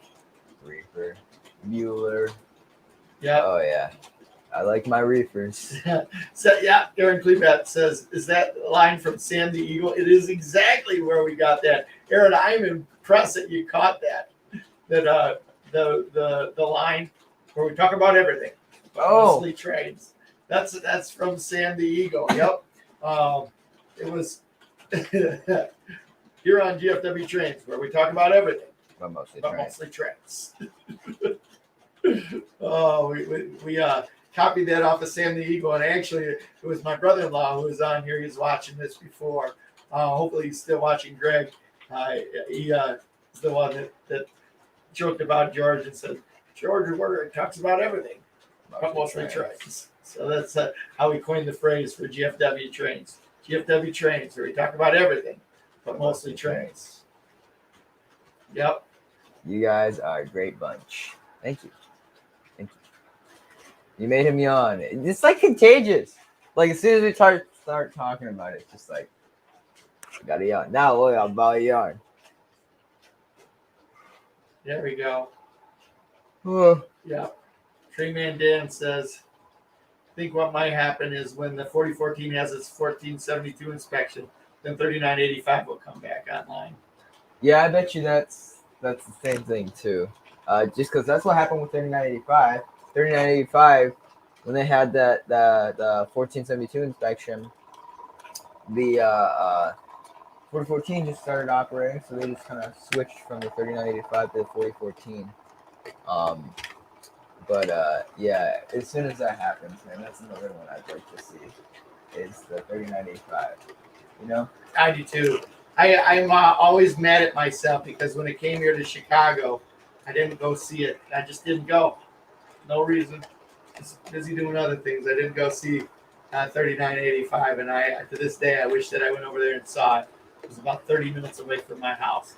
Didn't see it. The other one that went through the area here that I didn't see that I really wish that I saw was 4449. Really? How long ago was that? I want to say it was like 2009 is when it came through here.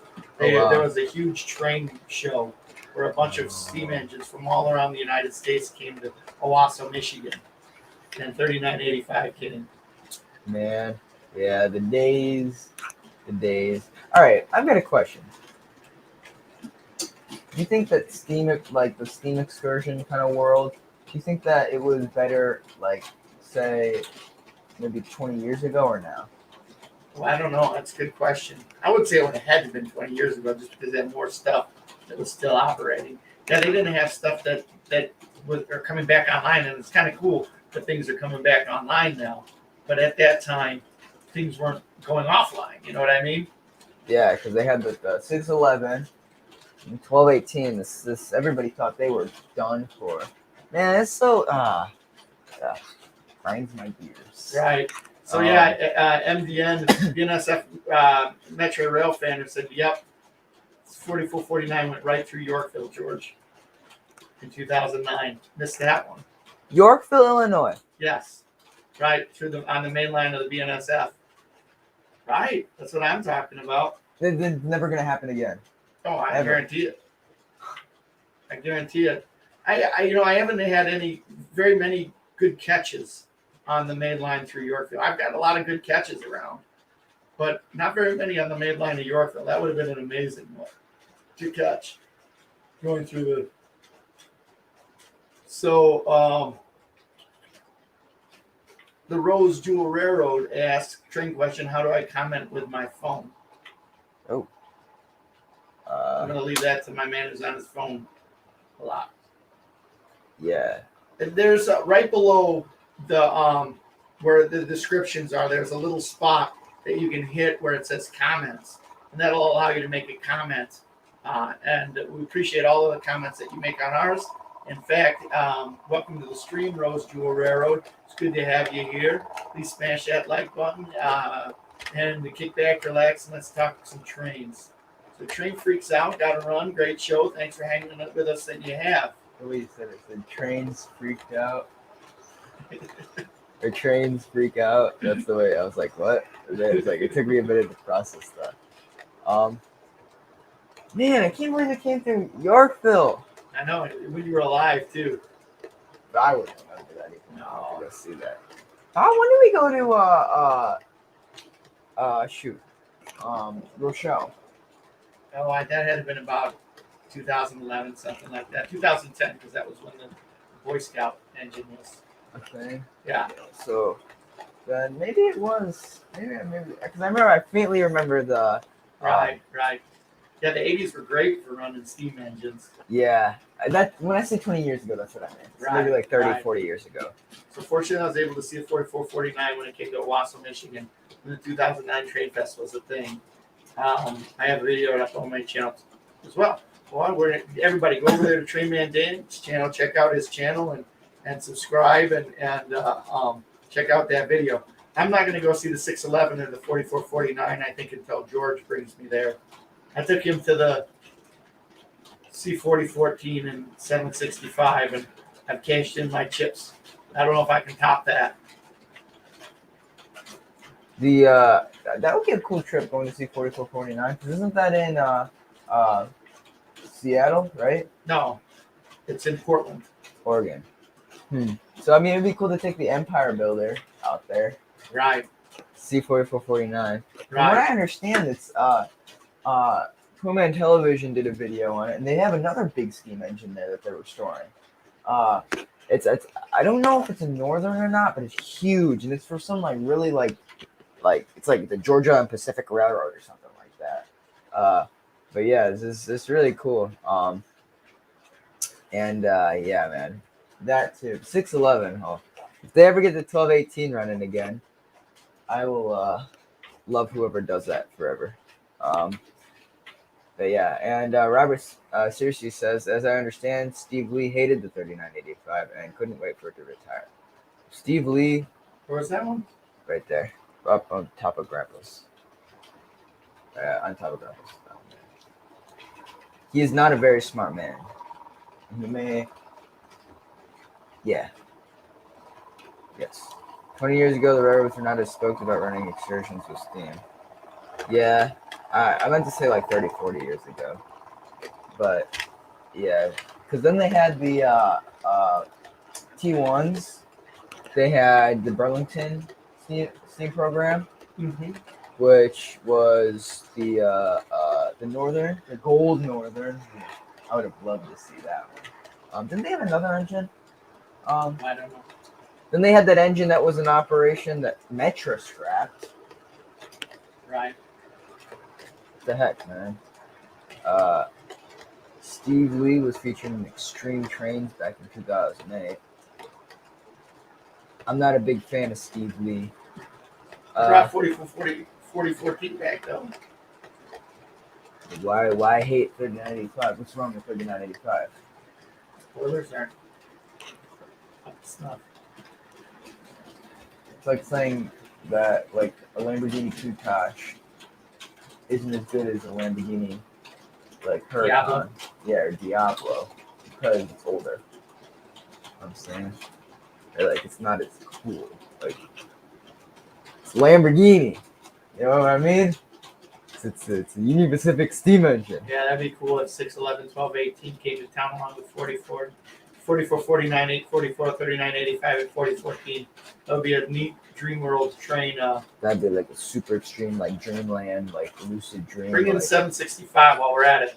And 1225. I know that George, it doesn't blip on the radar of the cool things that he's done the last 2 weeks, but it blew my mind. 765. Yeah, it's cool.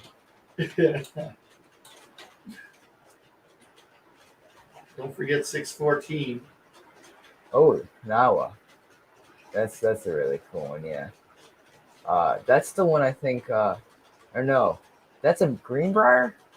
I'm not sure what that is. There's one that CSX donated their one of their abandoned shops to the Kentucky Railway Museum, which I thought was really cool. 5632 was scrapped in 1950 or 1969 after a derailment. Oh, And Not- Metro scrapped. 19 or 5629. 50, yeah. Dang. That's Welcome to the stream, Crazy Joe. Welcome to the stream, Southern Kansas Rail fan. Burlington Steam program had 4960 and 5632. Who owned that? Wasn't there a guy that owned those both? He had like a bunch of money, bought a bunch of steam engines, restored them to like the minimum, and then just like ran out of money. Right. Yeah. I forget his name, but yeah, that's kind of sad. That's the story on that sad. So yeah, 5632 and 4960. 4960. I don't remember what's going on with 4960. I think that might be at IRM if I'm not mistaken. Yeah, redo their Chicago Rail Fair. That would be cool. Let's see. So 4449 is in Portland, Oregon, and the other big steam engine they have alongside 4449 is Spokane, Portland, and Seattle's number 700. It's a 484 Northern. Yeah, that is a beast over there. So 4960 is actually at the Grand Canyon Railway. Oh, okay. And then what was the other one? Yeah. Right. Grand Canyon Railway The Museum. other one was the one that they scrapped after derailment. 56. Yeah, whatever. But 5632. Oh yeah, that's a big guy. Check out that photo. It looks like a brass engine. Yeah. Is that the one that they scrapped after derailment? I think so. Yeah. Shoot, that's kind of bad. Well, let me see if I can turn my. Oh wait. Yeah, Ross Rowan was the guy that, for George Hart, I'm not sure. Richard Jensen, we're getting a lot of names. Not sure which one of those guys it is. I think Richard Jensen. That one sounds about right. It would be nice to when 2716 finally finished. That one's really cool.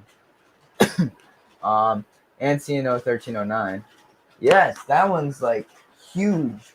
Like, that's a really cool story too with the museum. What's the story? Which I mean, it's just a small museum restoring a huge, big articulated locomotive.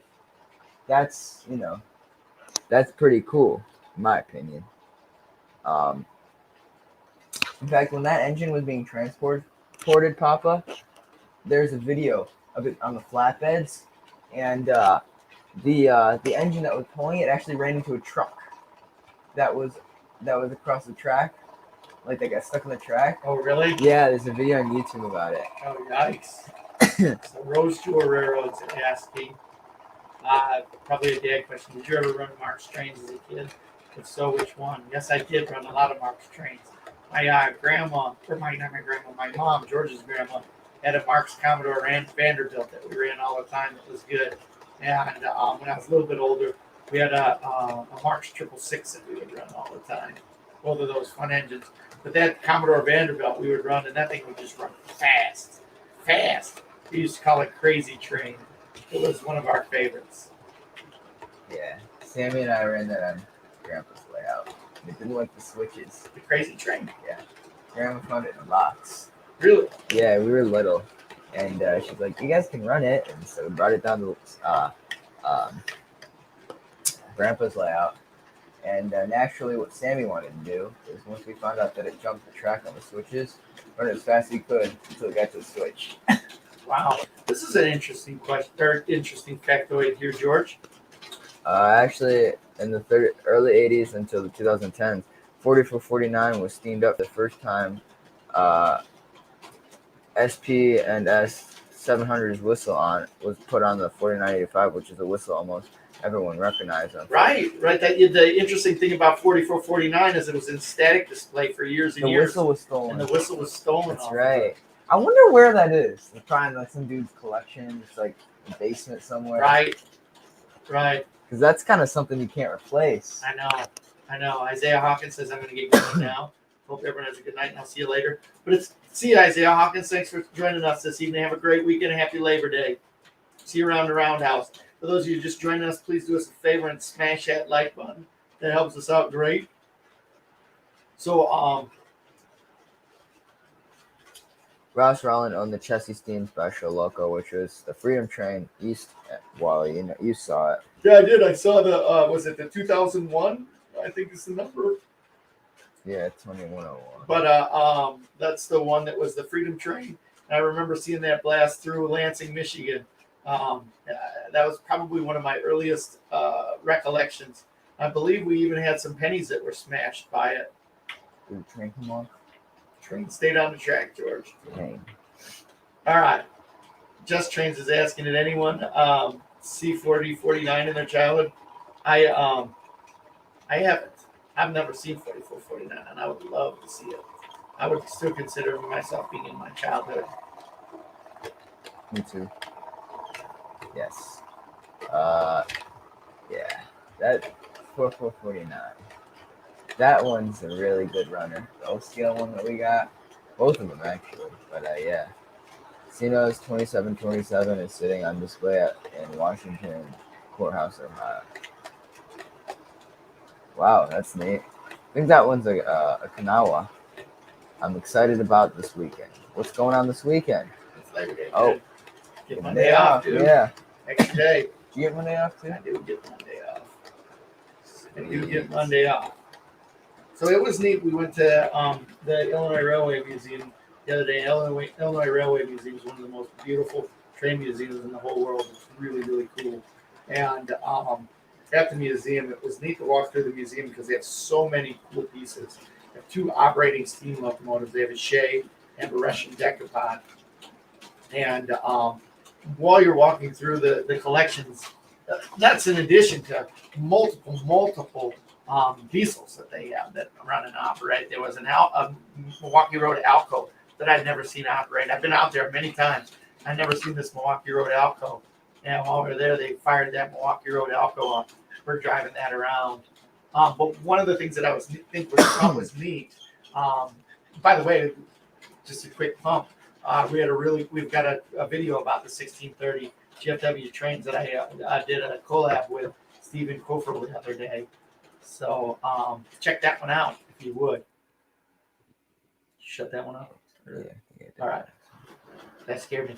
But one of the things that I thought was cool walking around, George, is all of the engines that they said that this, if the right funds could come together, that they could restore this engine for operation, which means that the boilers are good and everything's all set to go. There's some that you look at and you'll know that they'll never be in operation. It's just a matter of making it look aesthetically nice and correct. But then there's others that are neat trains that they say that all they need is some funds, yeah. and they can get those the operating right people, again. yeah. Right. Yeah. All the parts for 1309 were stolen from someone on the inside. Hold on a second. Um. So they were stolen? Oh, that's too bad. That's the one they just got operating, right, George? Yeah. Man, I did hear about one engine that they had a bunch of parts that were just stolen for the metal. Somebody came in and stole like precious one of a kind steam engine parts. And stole it for scrap. Right. Yeah. How about it? So this is one thing that I was thinking about doing is maybe heading out to the Illinois Railway Museum this Monday. Or maybe even, we can't Sunday after your baseball game because your baseball game will probably go too long. But they're running the Zephyr out there, the Nebraska Zephyr that they've got and I've never ridden on the Nebraska Zephyr, so I'd like to make it out there and take a ride on that Nebraska Zephyr. Yeah, that'd be cool. Correction, when 4449 was steamed up for the first time, they put already got that one. Okay. Yeah, stole the side rods. Oh, Which one were? right there. Right. That's crazy. Having a night show on Sunday. I mean, Oh wow, that'd be cool to make it out there then for Sunday for that night show. But we went out there that one time, I think a couple years ago for Labor Day, and it was really neat to see all those neon lights lit up like that. yeah, it was. It's really cool. Which track? Oh shoot. That's why it was taking so long to finish. That's cool. When they got that finished, that was a really cool thing. It was. Yeah. It was neat to see. The whistle on that was so like mysterious. It is. It is. Which track did they film League of Their Own on? I think it was the one. Or so basically, there's that kind of like how long do you think it is? Like the stretch that goes that they run those their excursions on. It's a couple. I'd say about 5-6 miles. Something There's like this that. like 5-6 mile stretch that goes from one end of the railroad museum, or kind of one end of the railroad to the other, and there's a station, and then the depot they have like I think 2 or 3 tracks. I think 2 tracks, and that's where they had it for the Zephyr, and that's where they filmed it. And it's really cool. The depot is really cool. But yeah. Yeah, Trainman Dan says, believe it or not, there are people out there that want these preserved steam engines scrapped.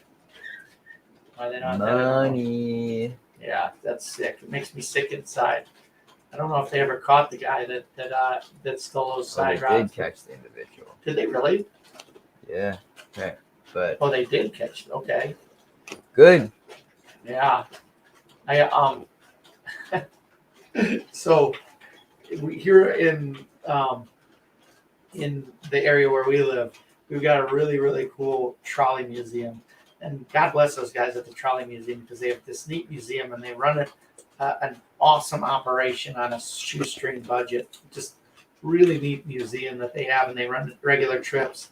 And a couple of years ago, there were some kids that burrowed underneath, like a dogwood, underneath into one of their sheds, and inside the shed, busted out all kinds of priceless trains, all kinds of priceless streetcars and trolleys and everything like that, and they busted them all up as a bunch of kids. And just makes me sick because it's stuff that they couldn't replace, and it was just a bunch of kids that Yeah. Man. So I know for a fact that those kids would never be able to pay for in their families. I was hoping that there would be something where parents would be held responsible for their actions of their kids, because there are laws out there that would allow them for that, but prosecutors decided not to go on that angle, probably because kids had some good attorneys from the Kane County Public Defender's Office. All right, moving on. Trainman Dan. No, we got that one. Oh, James Train's in the house. Good to see you, James. 50 likes. Thanks for that. Smash that like button, ladies and gentlemen, boys and girls. James, good to have you on the stream. Loved your video on the 4014 that you put out there. James Trains is a friend of the GFW Trains, and he's got a great YouTube channel. Go over there and check him out. Check out his videos, specifically this last one that he had where he caught the 4014 in Chester, Illinois, which is just outside of St. Louis. He caught that last Friday or Saturday. Caught it last Saturday. Oh yeah, man. Pretty cool. Pretty freaking cool. Still waiting to see the paint scheme for the Western Maryland or CNOI last year. Huh. For the 1309. Oh. What was it? I think it's still in Western Maryland, isn't it, right now? Last I saw it was Western Maryland, right? I'd like to see it in CNO, though. CNO, I think, is really cool. Just the way it looks. Because then it would be the same engine as our Mallet, I think. Mm-hmm. Right. Different number, but same engine. Same engine, yeah. But yeah, oh, man. You know, there's one engine that, like, I guess it's kind of famous, or it's famous, but like around here. But that they've never made a model on is 1630. Oh, right. Right. There's I would plenty love to of see it. brass models. Boy, I'd love that. I just as people are crazy about those Strasbourg ones, I would imagine that there'd be people just as crazy about 1630. It's like a no-brainer. Why wouldn't that one? The other one that's like that too is 630 at the Tennessee Valley Railroad Museum. Although they have made that model before. Lionel has made the 630. But Was it like in an earlier catalog? Like how long ago? I don't really know what how it is, but I do know that they've made models of that one before. But 1630, boy, I'd like to see that one, George. That would be a neat one to for Lionel to model. And it seems like that would be just like all that Strasbourg stuff. If they started making it, it'd sell out quick. Oh yeah, that's just not good. If they would have done that earlier, man. They just gotta do stuff that people like, you know. Then it'll sell. Right. Can't do the same thing over and over and over again. But like if they did like excursion stars, think like trains that people like see every day or are able to ride behind, those will sell. Those will sell, Right. Right. Yeah. So James Train says I have an idea for rail fans. Cino's 2716 and the 1309 doubleheader and add 614. Yeah, that'd be cool. That would be cool. Slagcat says it's going to stay 1309, which is Western and Maryland, I think. Wasn't it 1309 before though? I don't know. Oh wait, never mind. That was a dumb question. Hey Wally, it's Jerry. This is my other channel. I volunteer at a few trolley museums and also did restoration work for them as my business. Oh, cool, Jerry. I didn't know idea. That's fantastic. That would have broke your heart. The South Elgin Trolley Museum, the damage that was done by a couple of kids, 3 kids. It would have broken your heart because you're both a woodworker and a trolley guy. So, but that's cool that you do woodworking. We'll have to talk. I love woodworking. I'm always trying to find a good hand to do some woodworking projects. Oh yeah, woodworking is cool. Yeah, you enjoy that. Grandpa says James was on Amtrak Cardinal. Oh, I don't know. Don't catch what Grandpa's saying there. James says, speaking of 1630, I have a Frisco 1630 video coming out very soon with a nice sunset. GFW Trains exclusive. There you go. Heard it here first on James Trains. Get the collab with me and Jerry Satterley, and then head over there to James Trains and watch his video. There you go. So CNO is 1309. 1309. There's always 1309. Okay. Western Maryland got it? Like, what's I'd imagine 1309 will be painted in its original paint scheme at some point. Yeah, that'd be cool. Dimensions are easy to renumber. Right. They're all black, so you don't have to worry about paint schemes. But yeah. I forget, and Slagcat, maybe you can weigh in on it, that it was at the Baltimore, it was at the Railroad Museum in Baltimore. And the guys that have it now traded something to the Railroad Museum out there for they traded it and they brought it back and they restored it. I think that's the case. Okay. So hit me up, Wally. I'm going to the museum in Baltimore tomorrow to finish a project I'm doing. Oh, that's really cool. So the one where they attacked the train, that was when Grandpa was on the car. Oh, okay. All right, yeah. So, for those of you just rolling through the door, we've got this really, really cool car back over here behind us. We've got the Boeing 737 flat car made by Slip Skull, and his link is in the description below. Really neat scale model. George, can you turn around and grab that again? Flat car load go on an 80-foot flat car. Just did a neat video of that. So check out the library for GFW Trains to see the video on this. But it's a neat model. He's offering them for sale. Go over there, grab one of these before they're all sold out because I know they're flying off the shelf real quick. So if you're thinking about getting one, go over there and pick that one up. Yes, that's a neat piece. That's for sure. Yeah, Grandpa says that when you bought steam engines, George, you could have them in any color, as long as they were black. Very true. Very true. So James says, I see 515 is pulling the road railers. Too bad you didn't run that on Social Saturday. I agree. Those road railers are pretty cool. James reached out to me the other day and wants to buy one of those himself, so I'm putting him in touch. And even invited him over to Midwest Division, the next Midwest Division show, which is September 19th, I think it is.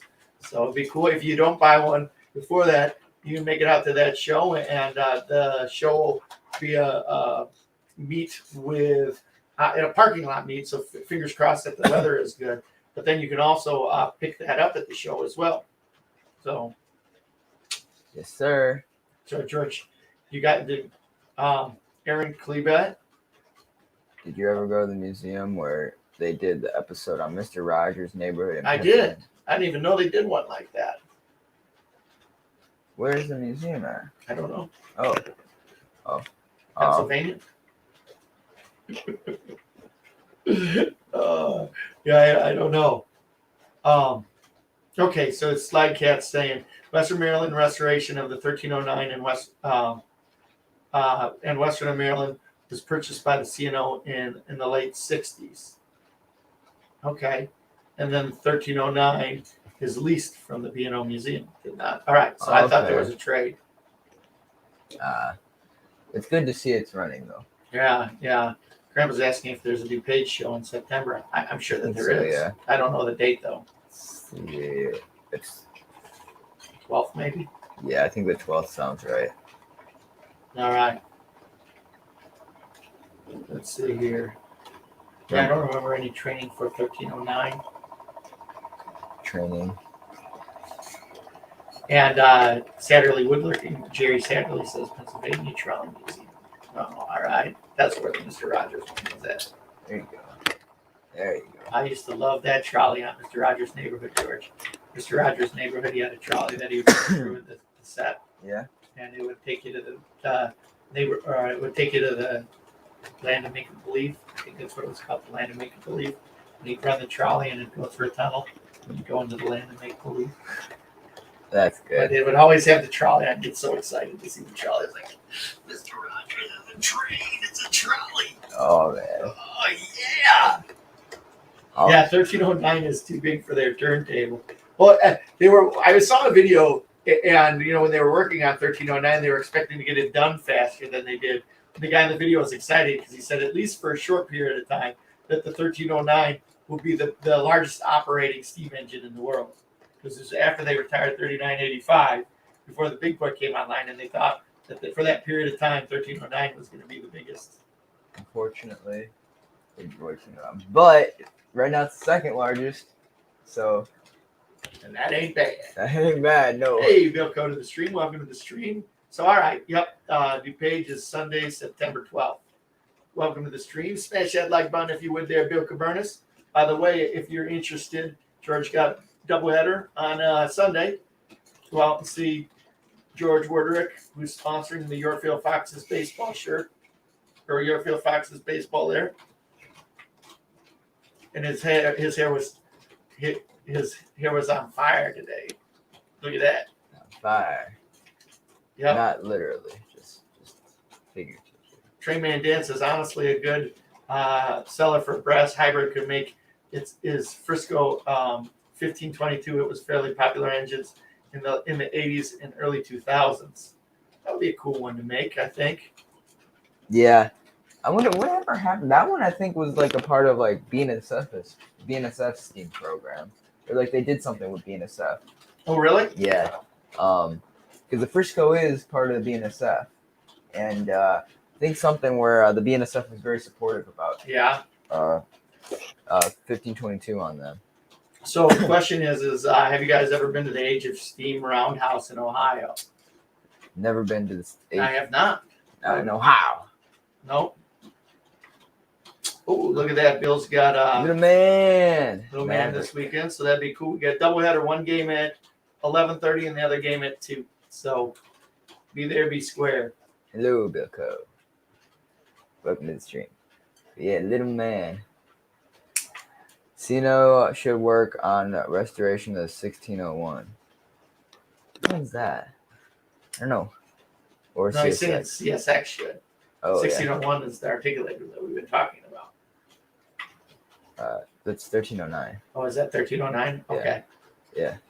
1522 wouldn't be bad. After all, there's 2 operating steam locomotives at NMOT, SF, SL, SF 1522, and SP 4448 or 4460. So James, you're gonna have to be a little bit more descriptive for the National Museum of Transportation. Oh, I gotcha. Yeah. They're not operating. I don't know. Or they could operate, I suppose. That'd be kind of cool. The Black Widow. Yeah. Or what it shoot. What is that? A GS2? G6. GS6. Yes. That would be a neat one to get going. So DB Tech saying, when are we going to have the train races again? I'm not sure if we're going to have train races because we've gotten the layout to the point where we've got this upper level on here. And if we ran the train races, it might do some serious damage to the trains. We've been talking about some ways that we can do that. And I think that we probably are going to have to take a little more serious look at doing that, so we can up some adrenaline here at the back end of the stream, because we miss doing the train races. I miss seeing George cry on the show, and yeah. Oh Lord. 1601's Allegheny. Where's that at? Beano Road. Oh yeah, okay, gotcha. Yeah, that's a cool one. Man, wouldn't it be really cool if it was like the big 4 like railroads each had their like an articulated steam locomotive operating? A big one like this one. They were saying the BNSF owns the P2482. I wonder which one would be a good one for BNSF to like, if they were to have a steam engine that was under their progeny of all of the railroads that they own. R2. Oh yeah, Is there a R2D2 would be a neat one, but he's a little small. Yeah, That's a C3PO. yeah, but didn't R2D2 make like that? That's not that cool. Okay. Since I just exposed, the National Railway Museum of Transportation, yes, 52 can run. It needs insurance money. And 4460, it's got fuel in it and could get fired when 4449 goes down. Well, interesting. Wow. That's cool. Yeah, it is. Yes, it is. So we heard rumor, and this would be really cool if you were there, that the Big Boy 4014 stopped at the National Transportation Museum. So you had the 2 big boys right next to each other. That's pretty cool. So when we were there chasing the Big Boy on Monday, it was late going into Eureka where we were watching him. And Eureka was in between the 2 stops, and it was late. So everybody was saying before that it might stop at the National Museum of Transportation, and I didn't hear anything one way or the other whether it got confirmed that it did, but it was late. So yeah. So 1601 is at the Henry Ford Museum. That's right, in Dearborn, Michigan. Dearborn, Michigan. Yeah. Grandpa says, let's not get greedy. I would vote for each railroad to have a steam engine. Yes. I would like that. Yes, me too. Aaron says, better get George's tier car ready. We do the train races, George. Oh boy. Boy. UP is known for the steam, but only ours. Okay. Very correct. They are. That's the other thing that kind of grinds my gears, because the Union Pacific, right? They have a ton of really cool like heritage railroads, correct? For example, the Southern Pacific. There's an operating Northern, still in operation under the Southern Pacific, which is technically the Union Pacific because they own that, right? They own that Southern Pacific trackage. But they won't let 4449 run on their railroad.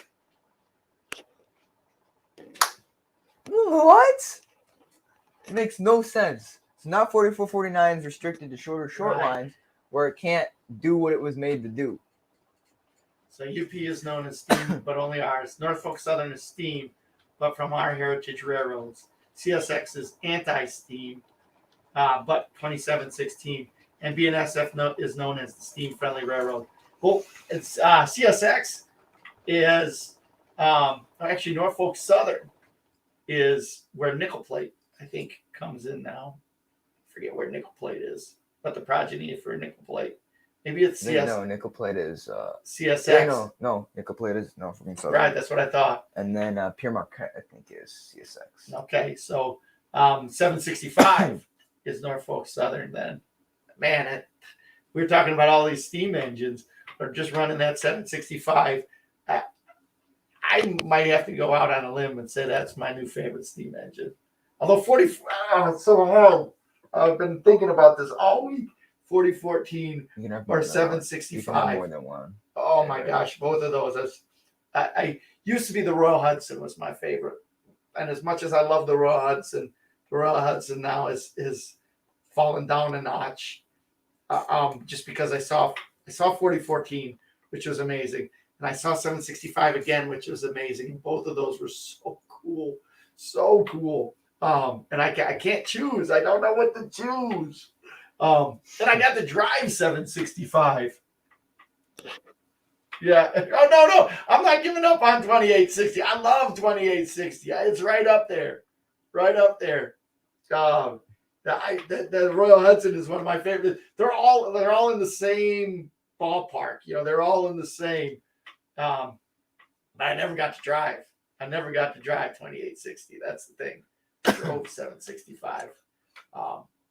But oh gosh, I can't get. You're right. I can't give up on the Royal Hudson. The Royal Hudson's a pretty bad Mama Jama steam engine. He likes steam engines. Yep. And 1225 is independently owned by the Steam Railroad Institute in Owasso, Michigan.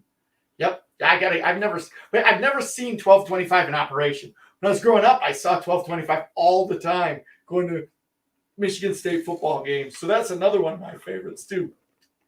I like 1225, but I have to tell you, there's only one steam engine I ever got to pull the throttle on, blow the whistle, and drive up and down the track.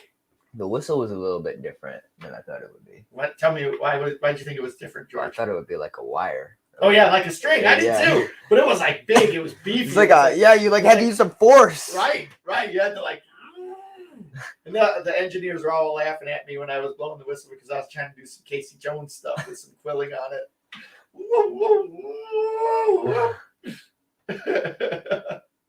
So James has 3 tied. His favorite 2860. That's a good one. Okay. Yep. That's what I think. Yep.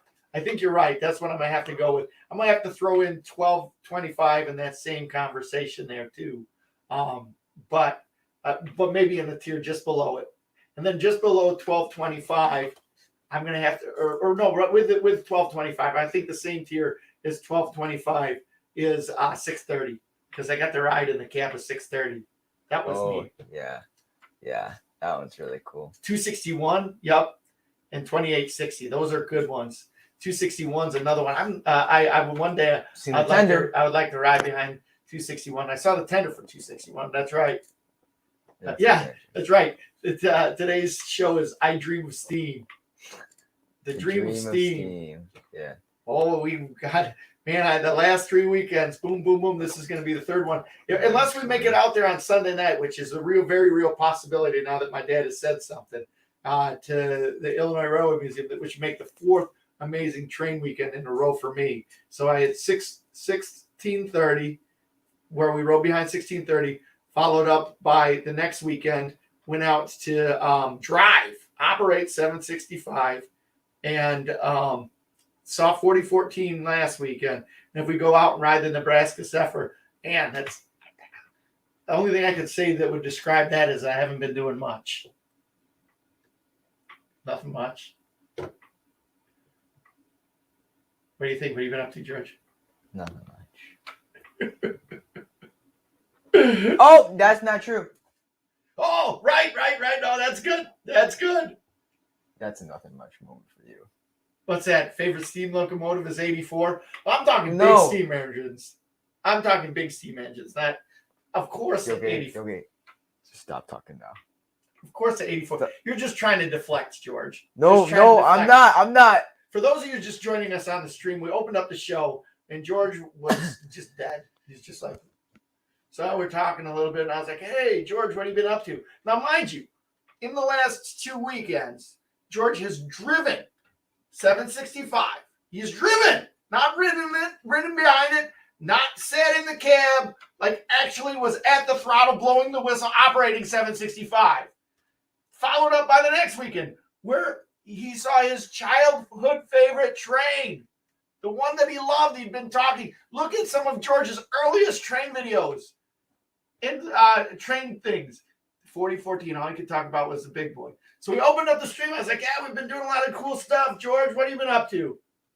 Nothing much. That was his answer. Nothing much. Nothing much. Man, George is like an addict.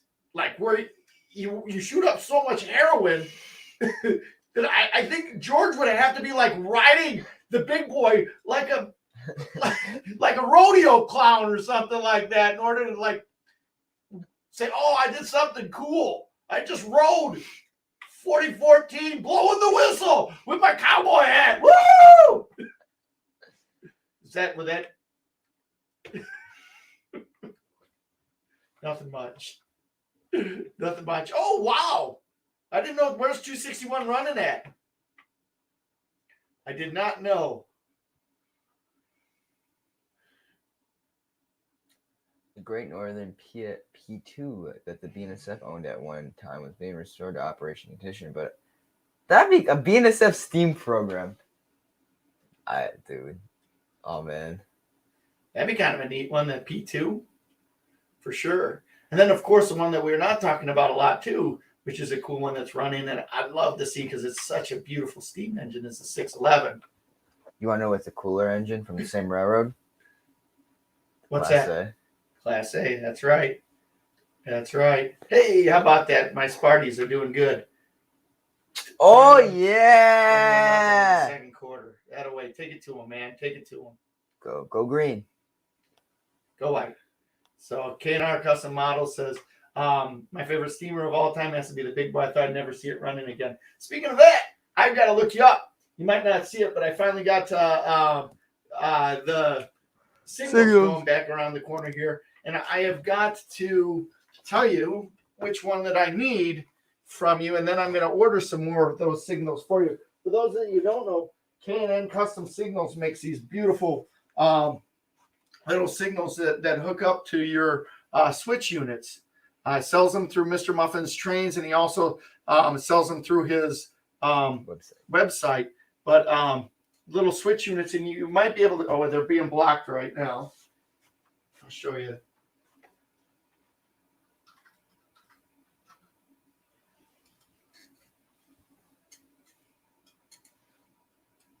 You can see them down there. Oh, that one's They're bright. right here.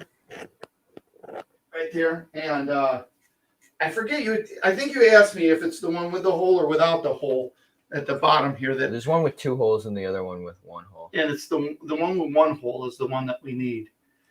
So I'm going to need to look you up and get another one of those from that, and then order some more. Because I'm finally at the point where I'm starting to put some of those in on the layout. So if you haven't seen it, go check out K&R Custom.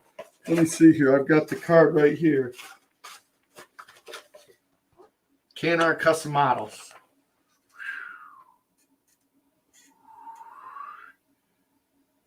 Yeah, you're not going to get a good.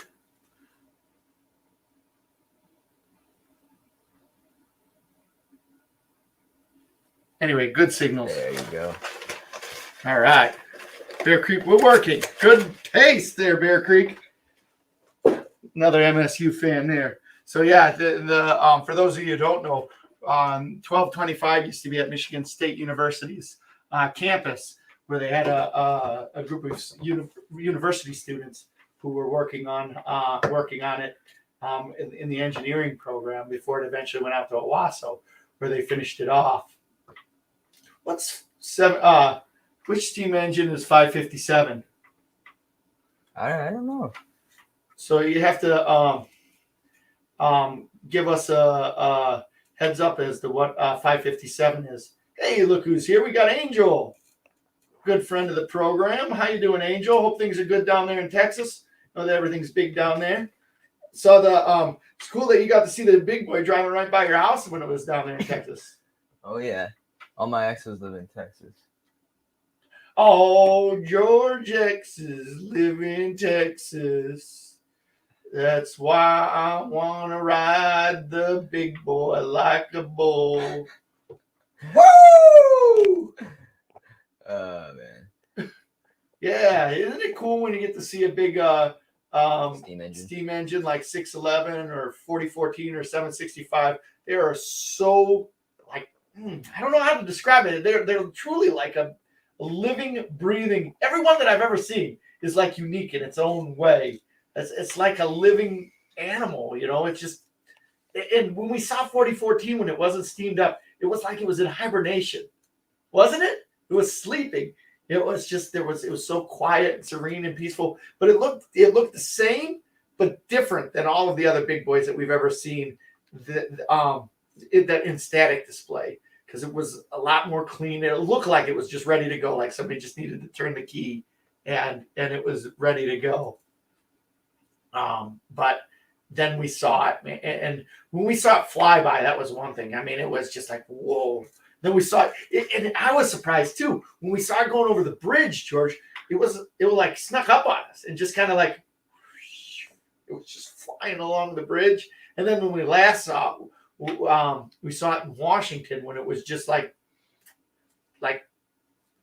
there, and it was like, yeah, I am a badass.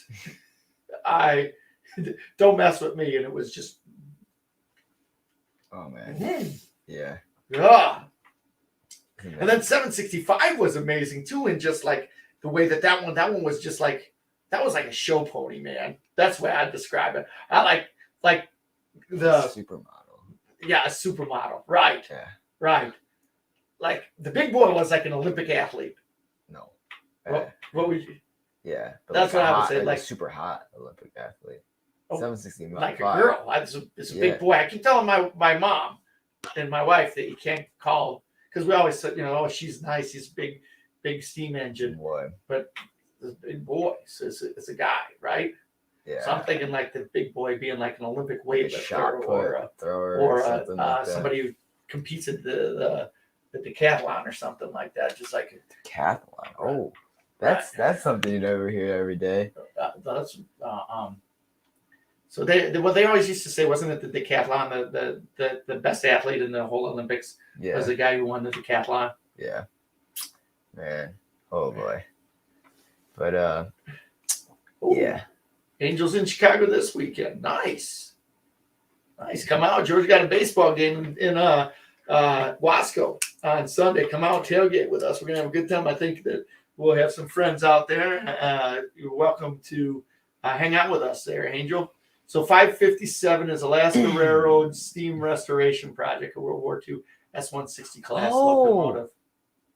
Yeah, they did a Lego kit on those. Oh, did they really? Like a third party did, yeah.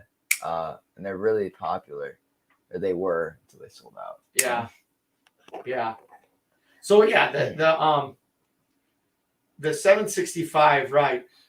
So if 4014 is an Olympic athlete, then 765 is like a supermodel.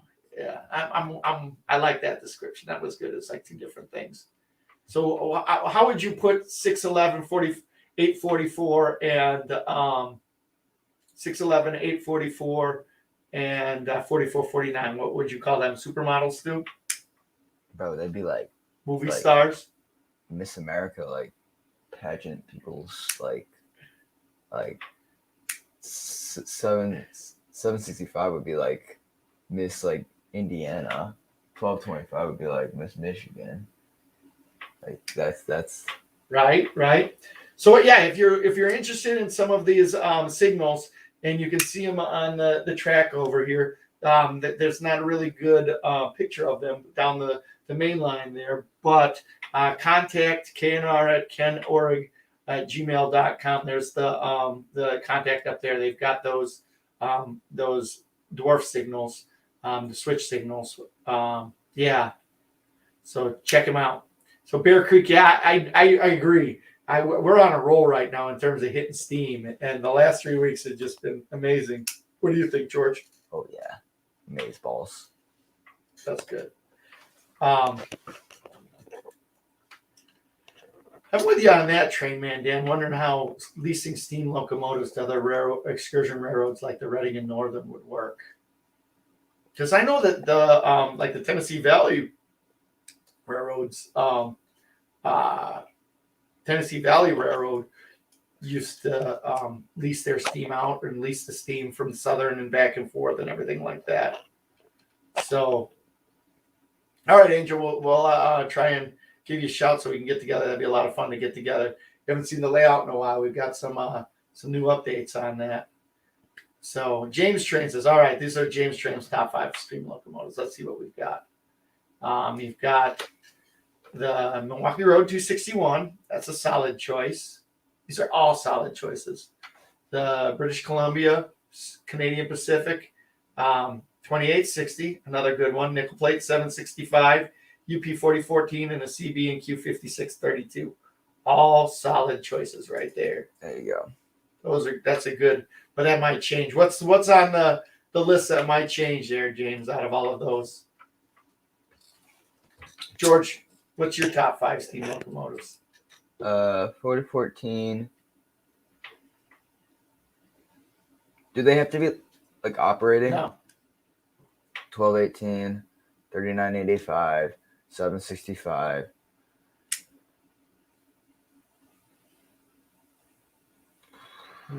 This is going to be an interesting one as to what his last one is. Oh man.